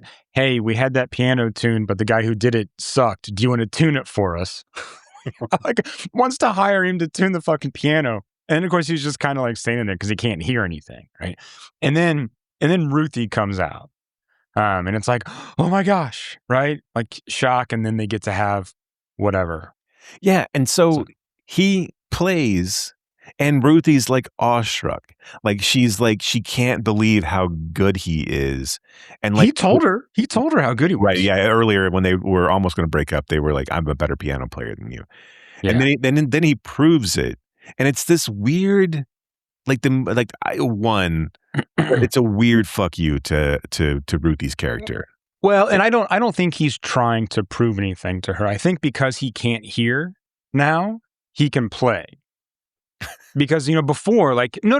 I mean, I think I'm not laughing at you. I'm just laughing at this fucking movie. Well, but this is me like twisting myself into knots, trying to make it make sense, right? So I think he can now finally play where before, in the movie he wouldn't play, because he couldn't stand the sound. So even when she was like, "Oh, you're so good, why don't you play something? Are you scared?" And he like leaves instead of playing. And even when Dustin Hoffman says, like, "Hey, play for me, Nikki," he still won't. So now he can finally play because he can't hear. It doesn't bother him to play. But yes, I think that the way that it is set up, it comes off as this like, "Yeah, fuck you, I told you I was better than you" moment. Yeah, it just feels like, and it also feels like it feels like the film is trying to set it up as a way back in, but like it also just feels like I was always better than you, and this was always just a game, and go fuck yourself. Well, and she's like completely emotional, like overwhelmed, like she's like. Right. It's this weird, like she does nothing to deserve this comeuppance. Like at no Right. point, there's no point in this movie where she's the rich, snotty bitch who doesn't realize the value of the working class. This is not Step Up, right? Which is it's very much like Step Up. Like if you like, it almost like plays identically. Well, except for, I mean, whatever. But I may be overstating that a little bit. But there's no reason that she needs to come off of her high horse and maybe Save the Last Dance is what I should have used instead of Step Up. There you go. Go. Where he has to like one up her, like because he's already done it once in the movie, like where he's like added to her composition and helped her get the job. There's no reason for like, it's one thing for us to hear that he is what he says he is and that this is tragic. There's no reason for Ruthie to be in that scene. That's the thing. Like she never needs to show up, right? No. Or she should have left and then he plays. Right. I mean, because I think you're right. I mean, that it's fine for us to see that, but she doesn't need that. She doesn't deserve that. And there's no reason for there's no reason for the meet cute in the diner. There's no reason because again, like she could have had his number when the roof leaked in her apartment when he goes and fixes so that whole scene doesn't need to happen. Right. Needed. Right. Because here's the thing, like, if her piano is damaged at home, she's gonna remember that, oh, someone just came to tune the pianos at Juilliard when I was there. Right. Okay, let me find out who that was. Let me call them. Right. I mean, like, yes, that's exactly how that would more believe. But again, you've got Dustin Hoffman, so you need another scene with him, right? Yeah. There's no like all the contrivance of him becoming a thief.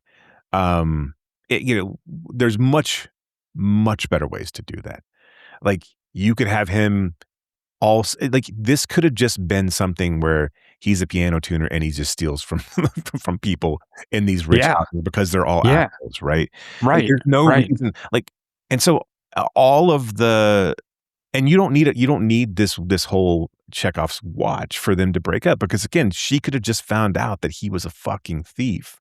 Like this whole, and again, 95% of people that watch this movie are going to go, this was a great movie. This was so much fun. These characters were attractive and they worked well together. And this movie kind of floats and it uses its music well. It's shot well. Yeah.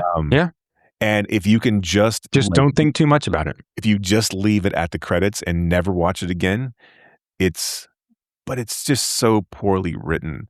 And it just really is. It's infuriating to have to like sit here and like and really I mean like given all the nonsense at the beginning is really dumb, but I think the way that this movie wraps up is so insulting that like it is I mean like with the watch because you can fucking see it as soon as he get like I know exactly this is going to come back and bite him, right? But I mean that is such a common trope. Anytime there's a criminal, especially thief, right, who has a girlfriend, and he gives her something, it's coming back. It always comes back. And so, like, I mean, but this film doesn't even like it might as well have like had, something in the background flashing, pointing at the watch, saying, remember this later because it's going to come. Like, it's 2026. We've all seen these films. You've got to do something. I mean, like this is not Coen Brothers territory, right? I mean, this is not. There's nothing clever about this. Nope. And like I said, if this movie hadn't have done like every single turn done something like this, I'd probably be way more forgiving. But the way that it does it, by the time you get halfway through this film, you can already map out how it's going to end, and it's just not that intriguing. And then when it does end with the way that it kind of fucks with Ruthie's character, I was just like, go fuck yourself. This movie, you really don't, like, you didn't deserve to get to where you are at the moment, but like the way that you treat your one character who has any sort of redeeming qualities or like, I know. But and everyone else I'm sure who's sitting there listening, they're going, this was fine. What the fuck are they talking about? What is their problem? What are these guys? These fucking cranks. Right? What have you ever done? I really just want to see Havana Rose Lou in more things. I think she is absolutely great. Yeah. I mean, in everything I've seen her in, even that little like indie horror flick that was on Hulu, where she like gets stuck at like a rest area with a bunch of people. Have you seen that? No Exit, is that what we called? I Is think that so, or something like that. But I mean, I don't think so. I've not seen that. she's fantastic in that. I am going to find out exactly what the name of that film is. Yeah, No Exit. Yeah. Okay. Yeah, I mean, I just think she's great. I'm excited to see her in Her Private Hell. The new whatever he's going by now, the Nicholas Winding Refn. He's just going by like NWR, right? I did not know that. No, I don't know. That's pretty awesome. I hope so, though. I saw a poster for that actually when I went in to see the back rooms again, which we didn't talk about. Like we have some time. You want to before we get into A Wedding? I was going to ask you. Sure. Yeah. Well, I haven't seen the rest of it. Well, okay. So it's an interesting. Yeah. Like so, I'm back in the day. It used to really like, and again, this is like, I don't like when bands sell out Jason kind of. So keep in mind that it was like, it was that level of like, of pretense. Where this idea of like director's cuts or like multiple releases of like DVD, things like that used to really piss me off as a sense of like, you're just trying to get me to, I was fine with like them all being on one package, one, but like selling one director's cut for DVD versus a, bite me. Like I don't need like, but I find it interesting that so Backrooms was wildly successful, right? But also to the point that now they released they released the movie, they re-released it, or they just released a different version, but it's the exact same version. The only thing that's different is 15 minutes of post-credit scenes. That's it. That's all it is. Yes. But so there's that piece. I also, have you heard about, I forget what the app is called. I guess I could look it up, but, and I think they did this for Project Hail Mary, was one of the first ones I saw, it mentioned, but where you can go in and on your phone, you can listen to director's commentary while the movie is going on. So like, no, really? Yeah. So like there is an app where it will tell you where to sync up, basically just start. And then, so like, whatever the guys, the Phil Lord guys, will do commentary while Project Hail Mary is going on or other films going on. And so all of this is like, and none of this is like endorsed by actual theaters. I mean, obviously the Backrooms thing is a different thing. And I know people have complaints about people using their phones, but I mean, this is like, it would be at the beginning, you wouldn't necessarily be constantly on your phone while this was going on. I find that aspect pretty intriguing. I think that's a pretty cool idea to get people back into the theaters to watch a film that they already loved. And of course there's some sort of, I'm sure there's a cost associated with one, getting another ticket to go back to the movie. And then, and probably some kind of subscription deal with the app. Yeah. Right. And I don't know what that is, but I think that's interesting. And I think, I think more, I think that would be, if I were someone like AMC, I would encourage that. I would be like, oh, you saw Project Hail Mary. How do I integrate this into my app where I can come in and you can like, well, how do I get this into my thing where it's like one, it's so I can get you back in to buy more popcorn. And it's more so that's what I really want you to do. I don't really care what movies you see. See, I knew it was all going to come back to popcorn at some point today. Right. And it did. But I don't know, like, I wonder if this is going to be the norm. And I wonder how, I haven't done I haven't looked up any numbers and see like, because I mean, like Backrooms is still like Obsession is still like going, right? I mean, they're still in the top 10, right? I mean, so like, it's not like they've paired off to the point where they still have, it's getting pushed out. And of course, as it comes up like this next weekend, You've got you've got Nolan, you got the Odyssey, so that's going to push out a lot of stuff. I mean, you get your big summer tentpoles that are going to like start. I mean, then you had Moana this last weekend, so like there's going to be a lot of theaters that are going to be taken up. But like, I do find it interesting that like, can you get people back into the theater for something? And would it be something like I think people are going to go see the Odyssey multiple times. I think that's going to be fine. But would an immediate like reason to go back in to watch it with a Nolan commentary, is that intriguing enough to get people go back in? I don't love the backrooms thing. I don't love that, you don't get the full story. I don't love the idea of a director's cut being released. And again, this is different because it's extra footage, but I don't like this idea of like, it's almost microtransactions in a sense of like, right. Making you go back in and like, oh, you've seen a movie. Like, it almost like discourages people from going to see it, I would think, early on, if you knew that something else was coming along. Like that, it was a different, longer, well, I'm just going to wait. Definitive version, right? I mean, it feels like you're being punished for being an early adopter. And so I don't think that that's going to actually take off. And I do think, especially like, it's one thing for the backrooms thing, because again, that's all post credit, right? And so there was so much like with lore with backrooms, and like there's so many like YouTube videos and things like that. So I could see where, all right, we're going to be introducing people, but then like, why didn't you do that from the jump, right? I mean, right. It doesn't make sense to me to like, all right, okay, and you can make the argument, well, we didn't know it was going to be this successful, right? I mean, so like, but still, there's no reason to not include those pieces. That's the thing. Yeah. Okay. So it's a post-credit thing. So who the fuck cares? What I mean is like what's the point of not putting it out like the first way? Because okay, if it's not successful, people aren't going to fucking stay. So it doesn't matter. I mean, so that argument just seems, I don't know. Yeah.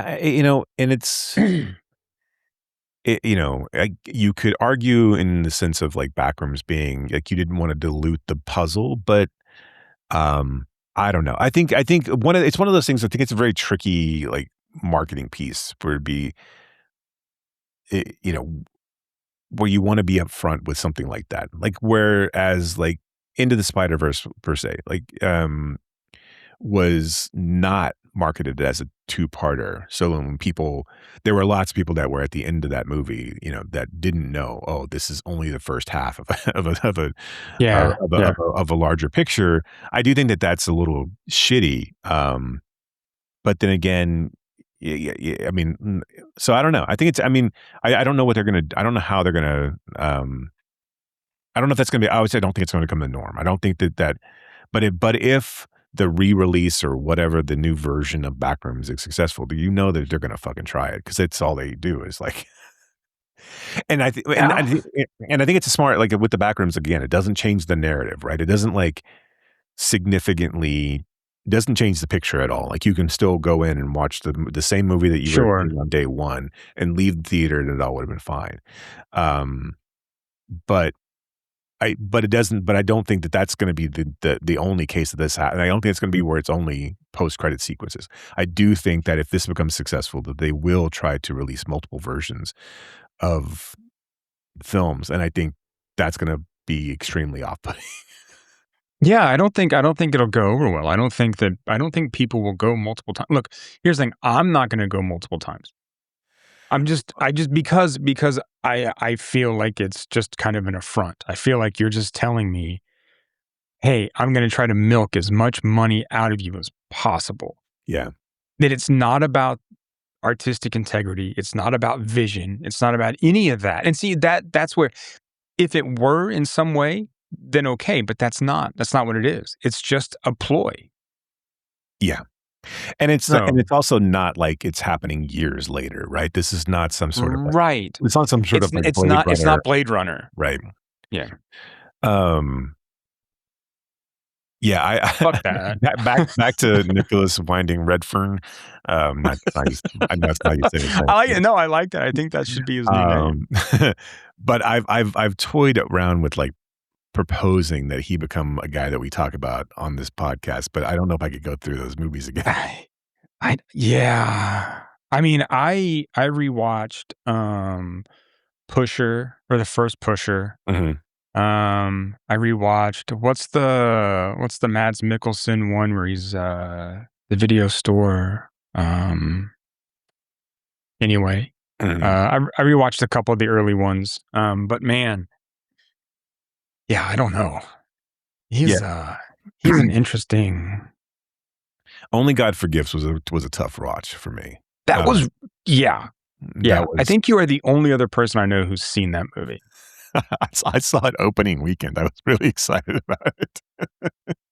I liked Drive. I thought Drive was great, but I did too. I did too. I mean, I thought it's Valhalla, I think I right? like that. Yeah, Valhalla Rising The is interesting. Yeah. Valhalla Rising. Yeah. I mean, Um, I think his films are interesting. They can be tough. yeah, yeah. I actually didn't mind the Neon Demon. Yeah. But I liked all the Pushers. I mean, like those were all great. Yeah. So yeah, it's but yeah, his Her Private Hell is sitting at 3.9 on IMDb right now. So we'll see how it goes. It's got a great cast. So I mean, I think It does have a good cast. I'm really into that. So speaking of women in music, Sophie Thatcher gave some kind of interview where she gave a playlist. And it was really fucking good. I mean, not that I'm like surprised, but it was a really good fucking playlist. And it's kind of like all over the place. In genres and in eras. So yeah. Cool. Good for her. Good for All right. her. All right, let's talk this Altman thing. Let's do the Altman thing. Let's talk A Wedding. Guess who Robert Altman and 20th Century Fox have invited to a wedding? Carol Burnett, Mia Farrow, Geraldine Chaplin, Desi Arnaz Jr., Vittorio Gassman, Dina Merrill, Lauren Hutton, Lillian Gish, Howard Duff. A nervous nurse, a senile bishop, a happy mother, a lost family, a fight, a fall, a reunion, an accident, a stampede, infidelity, passion, romance, all come together in a wedding to end all weddings. Rated PG, now playing at a theater near you. Check newspapers. The daughter of a Louisville truck driver marries the scion of a very wealthy family, but the reception at the family estate is boycotted by the invited guests. Wow. Okay, I know. So so this film, I know we talked a little bit about this before this, and I will say that this film has grown on me. The more that after watching it again and sitting with it, I've really started to warm to it. Because I know I told you at first, I'm like, oh, I don't know about this one. It's a little tough. I do think that it is not as successful as some other ones, but I think that what this film does, I think so well for me, is that it starts as a comedy and moves into this kind of like observational social commentary, and then kind of a tragic comedy. And I guess my point is that the film never feels like it has to like settle on what it is, but instead is willing to kind of like shift and evolve when it needs to. And I just find that really kind of interesting about this movie. Yeah. I think that, one thing I was excited about, like these next three I had not seen. So these were not, Yeah, I know, me either. These were new to me.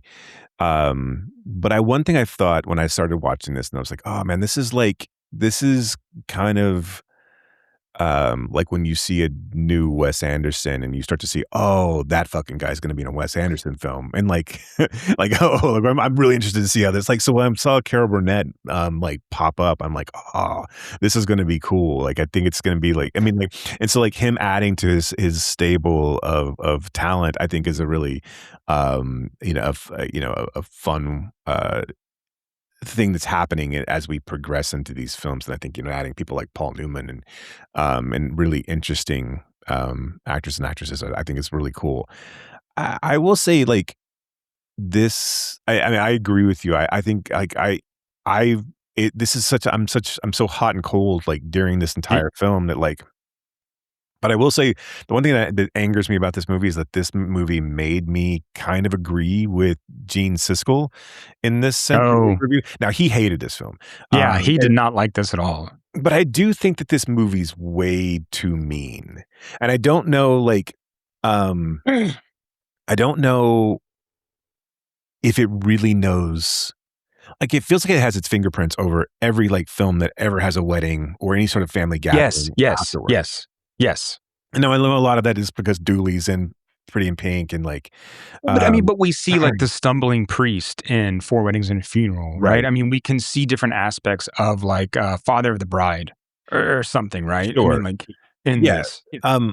Yeah, it was with Martin Short and Geraldine Chaplin's characters like lining up. I mean, I know Father of the Bride also had a a wedding version, but I feel like I think Altman really struggles with like broad humor at times. Yeah. And like this film seems like it wants to be like one of the things I think what works in something like Buffalo Bill and even MASH is that Altman has a really clear sense of who he's sending up in those films. And he has a really clear idea of who his target is. And I don't think he has an idea of who his target is in this film. I think he's trying to hit everybody. Right. I mean, right. But I think that's been too much. Right. And so this like nouveau riche upper crust, like also / crime family. And then like this bizarre matriarchal, like, kind of muted masculinity in a lot of sense, like a lot of ways. But like, also, I think there's so many things that there's just so much stuff that doesn't like in a sense of like a really broad comedy. Like you take something like, in an ensemble comedy, like Animal House. All right. Well, the set pieces are given time to breathe. Right. And like Mia Farrow and Paul Dooley's like somewhat seemingly incestuous relationship comes and then kind of disappears once he realizes that she's a whore. And well, no, she's sex positive. Yeah, in this film, she's a whore. She's presented as a whore, and if Altman calls her a whore, I'll call her a whore. Okay. Yes, I would just say that she's with a you. young woman who's sex positive. So yeah. Well, she's also like weirdly trying to like, trying to one up her sister. Her sister on the day of the wedding. It's like the security guards that are overprotective of the family that's in the like of the gifts. Geraldine Chaplin, who who's the wedding planner, who's trying to keep a wedding together that only has family members and no guests, and because they didn't want to be associated with the mafia. But there's also like things that look. There's things that don't land in every single comedy, right? I'm sure. But the jokes here, like Altman is so assured of himself and that everything is going to work. Like the jokes that are here are so understated and like almost mumbled.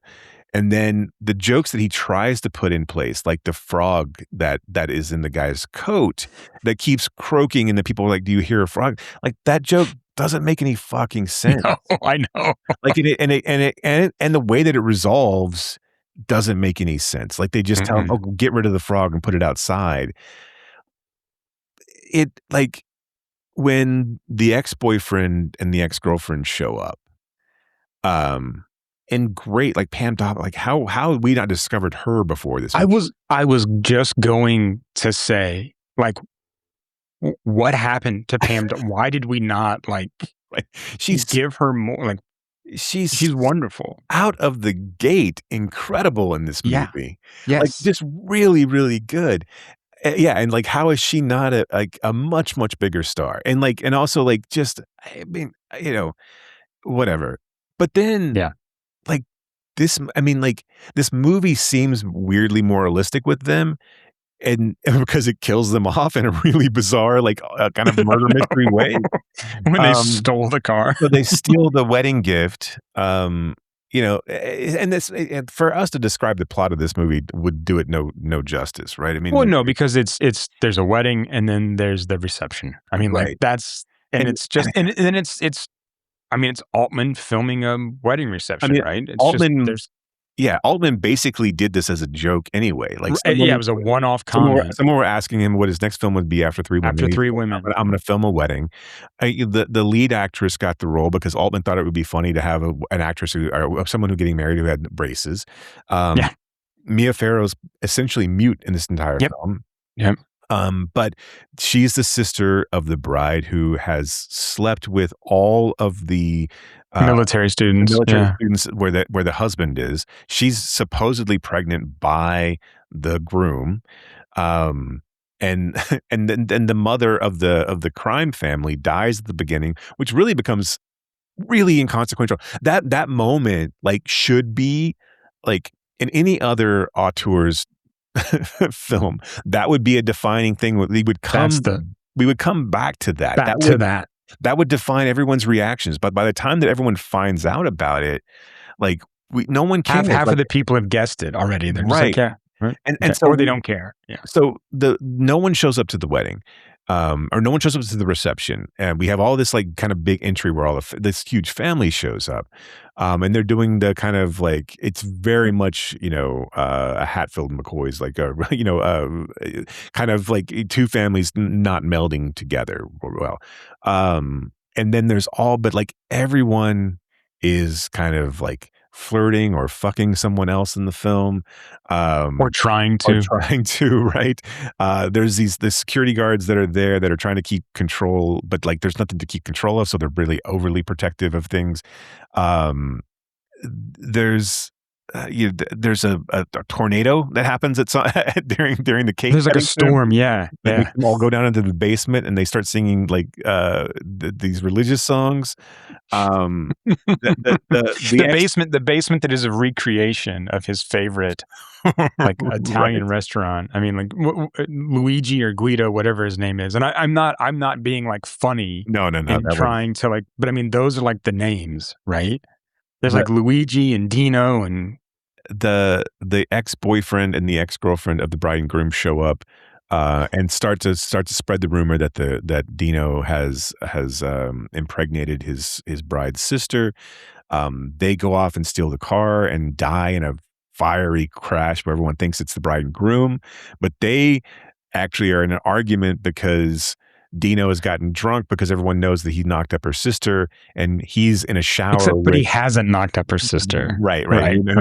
But he's in a shower with one of his military friends, and his new wife comes in and thinks he's having a gay affair with one of his military buddies.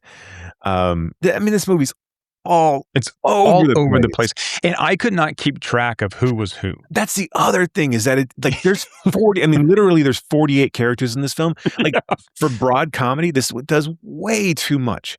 Way too much. It's like but you're right. Like I couldn't keep track of like who the groom's who his mom was, and who the other person who had the really coiffed hair. Like who she was. And I think she was. Well, Nina Van Pallant was the groom's mom. Yes. And then the other woman was her sister. But you're telling me, I think that's right. But I mean, like you're telling me that that I could have picked those people. I know. And Carol, well, I don't know. I mean, like it's hard not to like. Nina Van Pallant is so striking, I think, to me. So it's just like, but I couldn't tell you who the other woman was. Carol Burnett. Like I barely registered that Lauren Hutton was in this film. I know, and Lauren Hutton's in it as a videographer of the movie, and she's like completely subdued and like doesn't really talk much, and is like catches the bouquet, or eventually catches the bouquet and like starts to question, like they're like. Carol Burnett like falls in love with, I don't know who that character like ends up, like how he's related to anybody, to be quite honest. He's I don't know if he's there by like marriage, I don't know, but he's like part of the groom's family somehow. But that's the thing, I'm like, I have no idea how those people are connected. Yeah. So, I mean, like he falls in love with Carol Burnett on site. She eventually starts to have feelings for him. They decide to meet somewhere in like Tallahassee or like, yes. And like she's adamant that they have to go in 2 weeks. Like everyone's really funny. And at the beginning, like, again, all of the jokes are like, I mean, all of the bridesmaids are really good. Like the one about like, I wouldn't put, tap water on your face and says like, oh, I intend to age interestingly. Like, I mean, like, but her husband is like also sleeping with one or the other bride. I mean, like, there's so much going on here in a 2-hour movie that you're just like, I don't know where Yeah. I don't know what to do with any of this. Right. And it's like, again, it's like, it's not quite funny enough. Not enough jokes land. It needs to be again, it needs to be able to let the set pieces breathe. It needs to be way more definitive. Like, it needs to cut down a lot of the characters. We need to be able to go in and like, even if it's something like, you know, again, it can be Animal House. It can be something like Death at a Funeral or any of those other films. Even something like, you know, Pretty in Pink. But we need a central focused plot line. And I think because there isn't one. Right. I think the grandmother dying could have been a plot line that we all kind of coalesce around. But ultimately, like you never do. And like you bounce. Well, here's around a question though. Here's a question. Do you think Altman can make that film? I don't know. I mean, like, but if you take just because, like, if you think about like the films that we've covered, right, of his heretofore, do any of them have like a centralized plot? I mean, like, if we go back to the one we talked about last week, right? I mean, like, or last episode, I do think that, look, that has at least a thread around it, right? Okay, sure. We focus on Newman as Buffalo Bill, as this, you know, kind of buffoon, right? And so that's the plot, that the legend is not real, and that then, you know, cycles through and everything else kind of spirals around that, right? Right. And then we can take that line and apply it to everything else we want to apply it to, whether it be the entertainment industry, whether it be America itself, whether it be, you know, government, it's, you know, its inefficiencies, you know, all of these things, we can take that with us. And this, again, I don't think Altman knows who he's trying to skewer, and so this is just, I don't think Altman really cares about this movie, to be quite honest. No, I don't either. And I mean, it feels like one of those ones where it's like, I can just make this and like, it's not going to it's going to be fine. You know, it'll do what it does and, you know, no one's going to give a shit about it. But like, but if I were to, like, if you were to seen the poster or like, I mean, like, I think you watch this and know that it's an Altman film, but like, I don't necessarily know. This just feels like a middle of the road Altman film for me. And yeah, there were moments like I was like really, really laughing hard at the beginning, like when she was talking about like, you know, interpretive dance for the criminally insane. But like those jokes, like that joke should land. That joke. I know. And see, this is the problem with like Altman's like style of talking over one another. It's like improvisation, especially with who you have, who those people that can do it, works well, but you have to give them space to breathe. Like, you don't, like you needed to have that moment not be in a crowded room where she's talking about interpretive dance. I mean, it could be, but like, it can't have three other things going on. You know, I mean, like because we're all then like all the women are trying to get to the bathroom, right? And so there's so many conversations that are going on, and like no one's listening to her.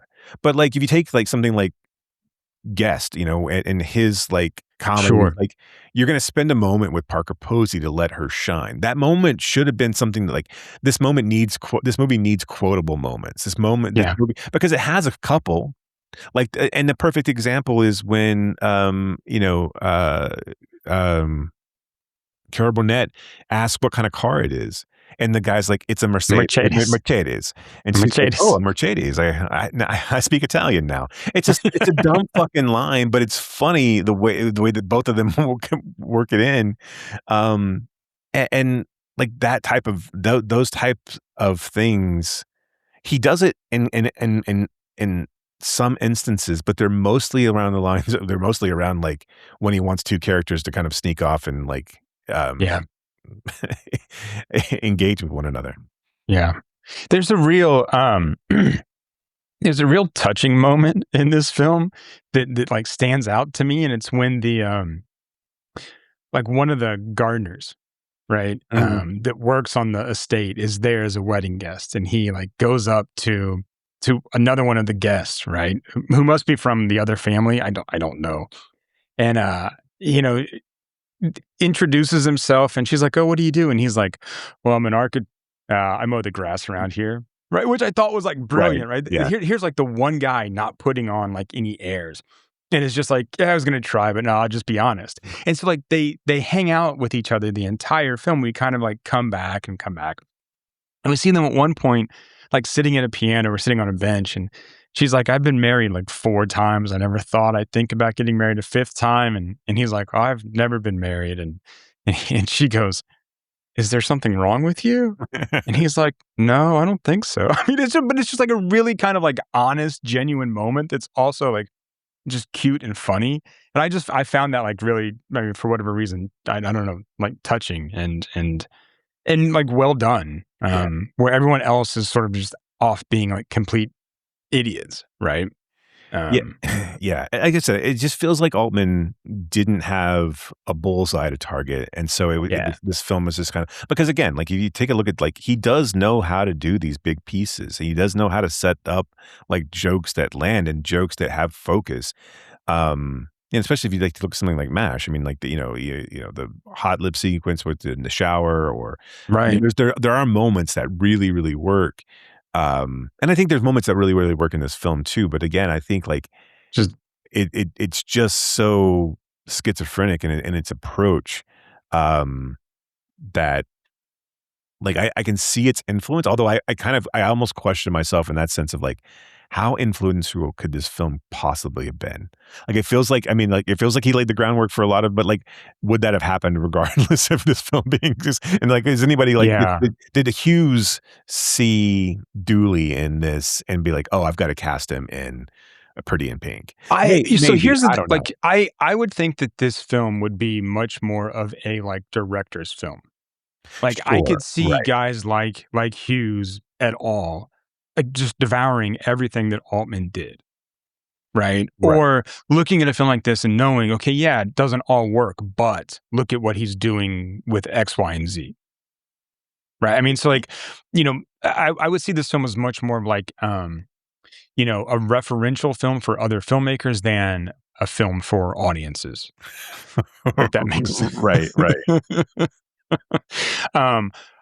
All the things I did not know about Paul Dooley.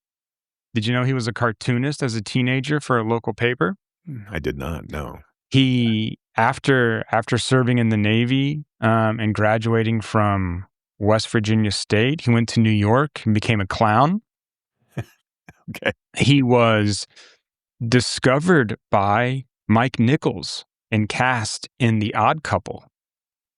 All right. And later, I mean, he had a small part. He was one of Felix's friends. But he was also then the understudy for Art Rooney, and then took over when Rooney left. He gained representation off of a reference from Matthau after acting with Matthau. He was one of the creators and head writers of The Electric Company. Really? Yes. That's pretty cool. Yes. So, interesting career that guy's had. All of those, yeah. So, Did you see the list of people who were supposedly extras in this film? Yeah.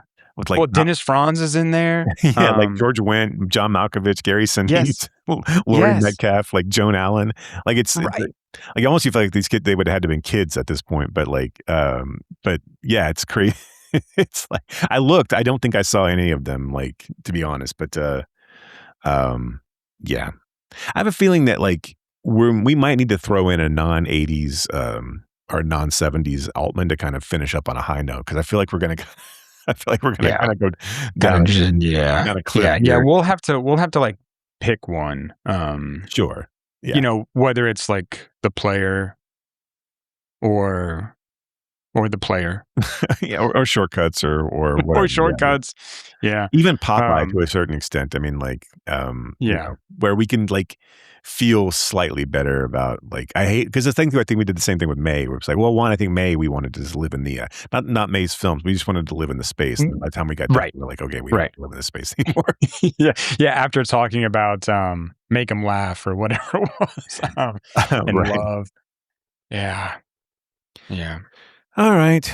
Well, there's that. All right. Well, yeah. That's all I got to say about that. So next time, next time this will be interesting. So we're going to look at the next Altman film, which is Quintet, which is another Paul Newman Altman film. And this is a kind of like frozen tundra dystopia film where they're all playing some game. I don't know, right? We're going to talk about the latest Hal Hartley film, Where to Land. And we're going to throw in a dangerous banger, Hurly Burly. When we've been talking about for a while, we have just not gotten around to seeing it. Doing it. I feel like we've mentioned it a couple times too. Right. When are those guys ever going to talk about Hurly Burly? I'm sure that there's somebody out there going, did they do Hurly Burly this time? Did they Hurly Burly this time? No. That's why we are on the precipice of just blowing up, is because we're the only podcast out there that's going to talk about Hurly Burly. Well, this is true, right? I mean, I want to go out and find who are the other podcasts talking about Amanda Kramer? I'm gonna bet that there is no other podcast in the history of podcasts that has covered the film Hurly Burly. Never. That is my challenge to anyone who's listening: is find me another episode of someone talking about the film Hurly Burly. And I don't want it to be some sort of interview on YouTube from when the film came out. It's got to be a podcast, the actual when podcasts were a thing. So let's say from 2007 on. I need someone, and it can't just be in an offhanded mention of Kevin Spacey was in all of these films and Hurly Burly was one of them. It's got to be an actual deep dive, a pseudo deep dive into Hurly Burly. And its philosophy. Yes. Which, who knows what brain of existentialism this movie's getting into. Sean Penn, Chaz Palminteri. Sean Penn like you've never seen him before. Kevin Spacey. Meg Ryan. Who's that other girl? No, the girl. Who's the girl? She's in 20. Oh, God dang it. She was in The Piano and Fly Away Home. All of those, I can name every film that she's been in, and I cannot come up with her name. We suck. It's like we watch movies. Oh, God dang it. What is her name? It's going to suck. I mean, her name's not going to suck. It's going to be, What is her name? She's in the 25th Hour. I want to say Abigail, but that's not it.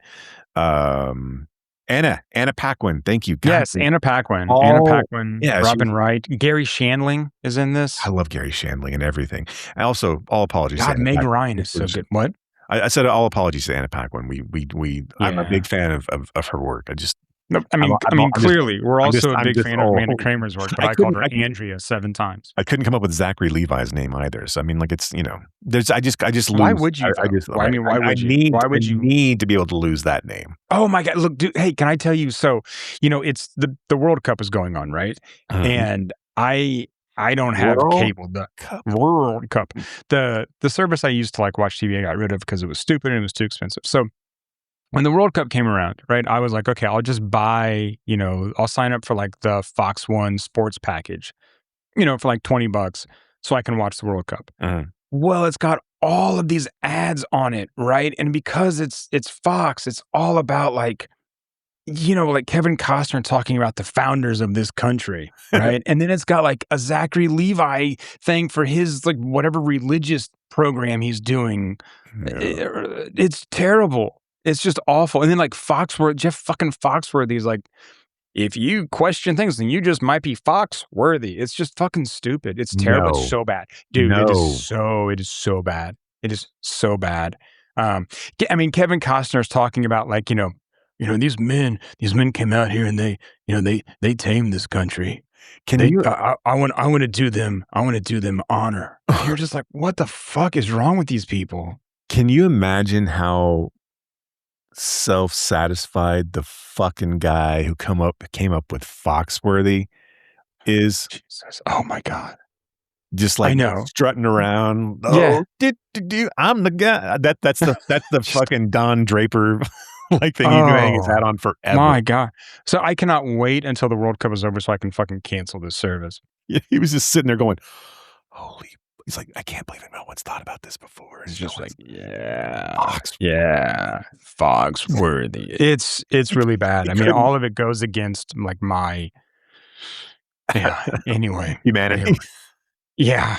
It's very antithetical to my very being. So I've been watching it on Peacock, so I only can watch, and I don't pay for Peacock. So you've just been watching I've been watching the Telemundo. Spanish version. Yeah. Which is Yeah. great because like it's fun. They're animated. I don't know what they're saying except for when when they say goal, and it's great. I don't have to listen to a bunch of dumbass commentary. Like it's really actually pretty great. I know. Well, Alexi Lawless is fucking terrible. I mean, that has been like which he's been terrible forever. Right. But now this is like his real big exposure to a kind of, global audience. And everyone's like, oh my God, you are awful. You're just terrible. And it's like, you don't even know what you're talking about half the time. And you played this for it. So, no, it's bad. I don't enjoy the commentary. I often will like comment back to some of the commentators because they're bad, and Logan will walk by and just go, she'll look at me and go, you tell him, and then she'll just leave the room, and I'm like, yeah, I know it's they can't fucking hear me, so but still okay, anything else we need to? How much of a fucking sellout do you have to be? Like, and again, I know Jeff Foxworthy wasn't he's not Lenny Bruce, I get that, right, but like at some point, you fancy yourself, a truth teller of some sense. So, like, you get to the core of what humanity is, and this is what you're gonna like. How much shitty money do you need? Right. Like, what kind of things are you willing to like say, and who are you willing to say them for? Well, I mean, I'm sure Fox aligns with Jeff Foxworthy's outlook on life. I get that. Yeah. But like everything you've done, like it is now tainted with this stink. This as much as like, I don't know.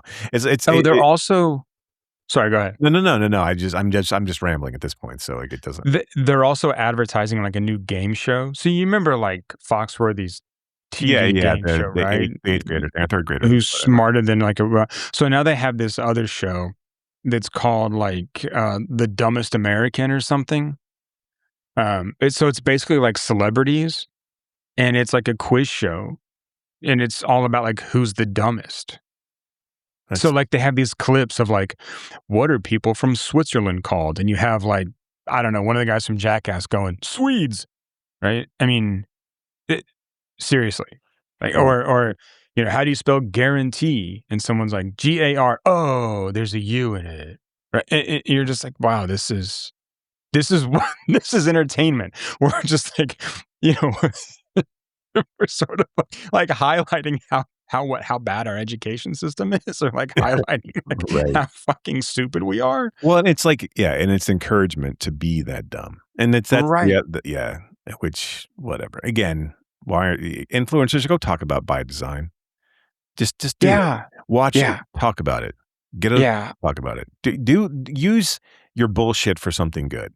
And I'm not saying that look, not everything has to be that way. You can punch a baby or something. I don't care. But for the most part, try to do mostly good.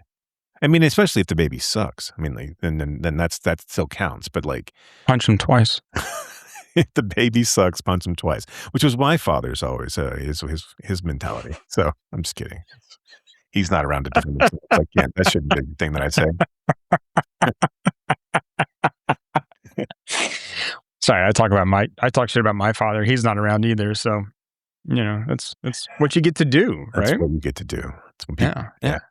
At a certain point, that's what you get to do. All right. So go watch Hurly Burly and prepare for the next episode, kids. Hell yeah. That's going to be a fun one to talk about. I'm interested to see, does it still bang?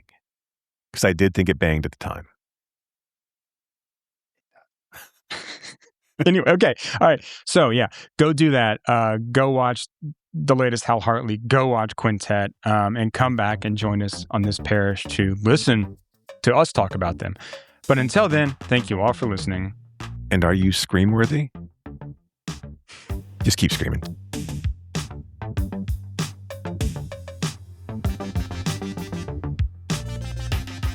You have been listening to Why Does the Wilhelm Scream with your hosts, Brock and Jason.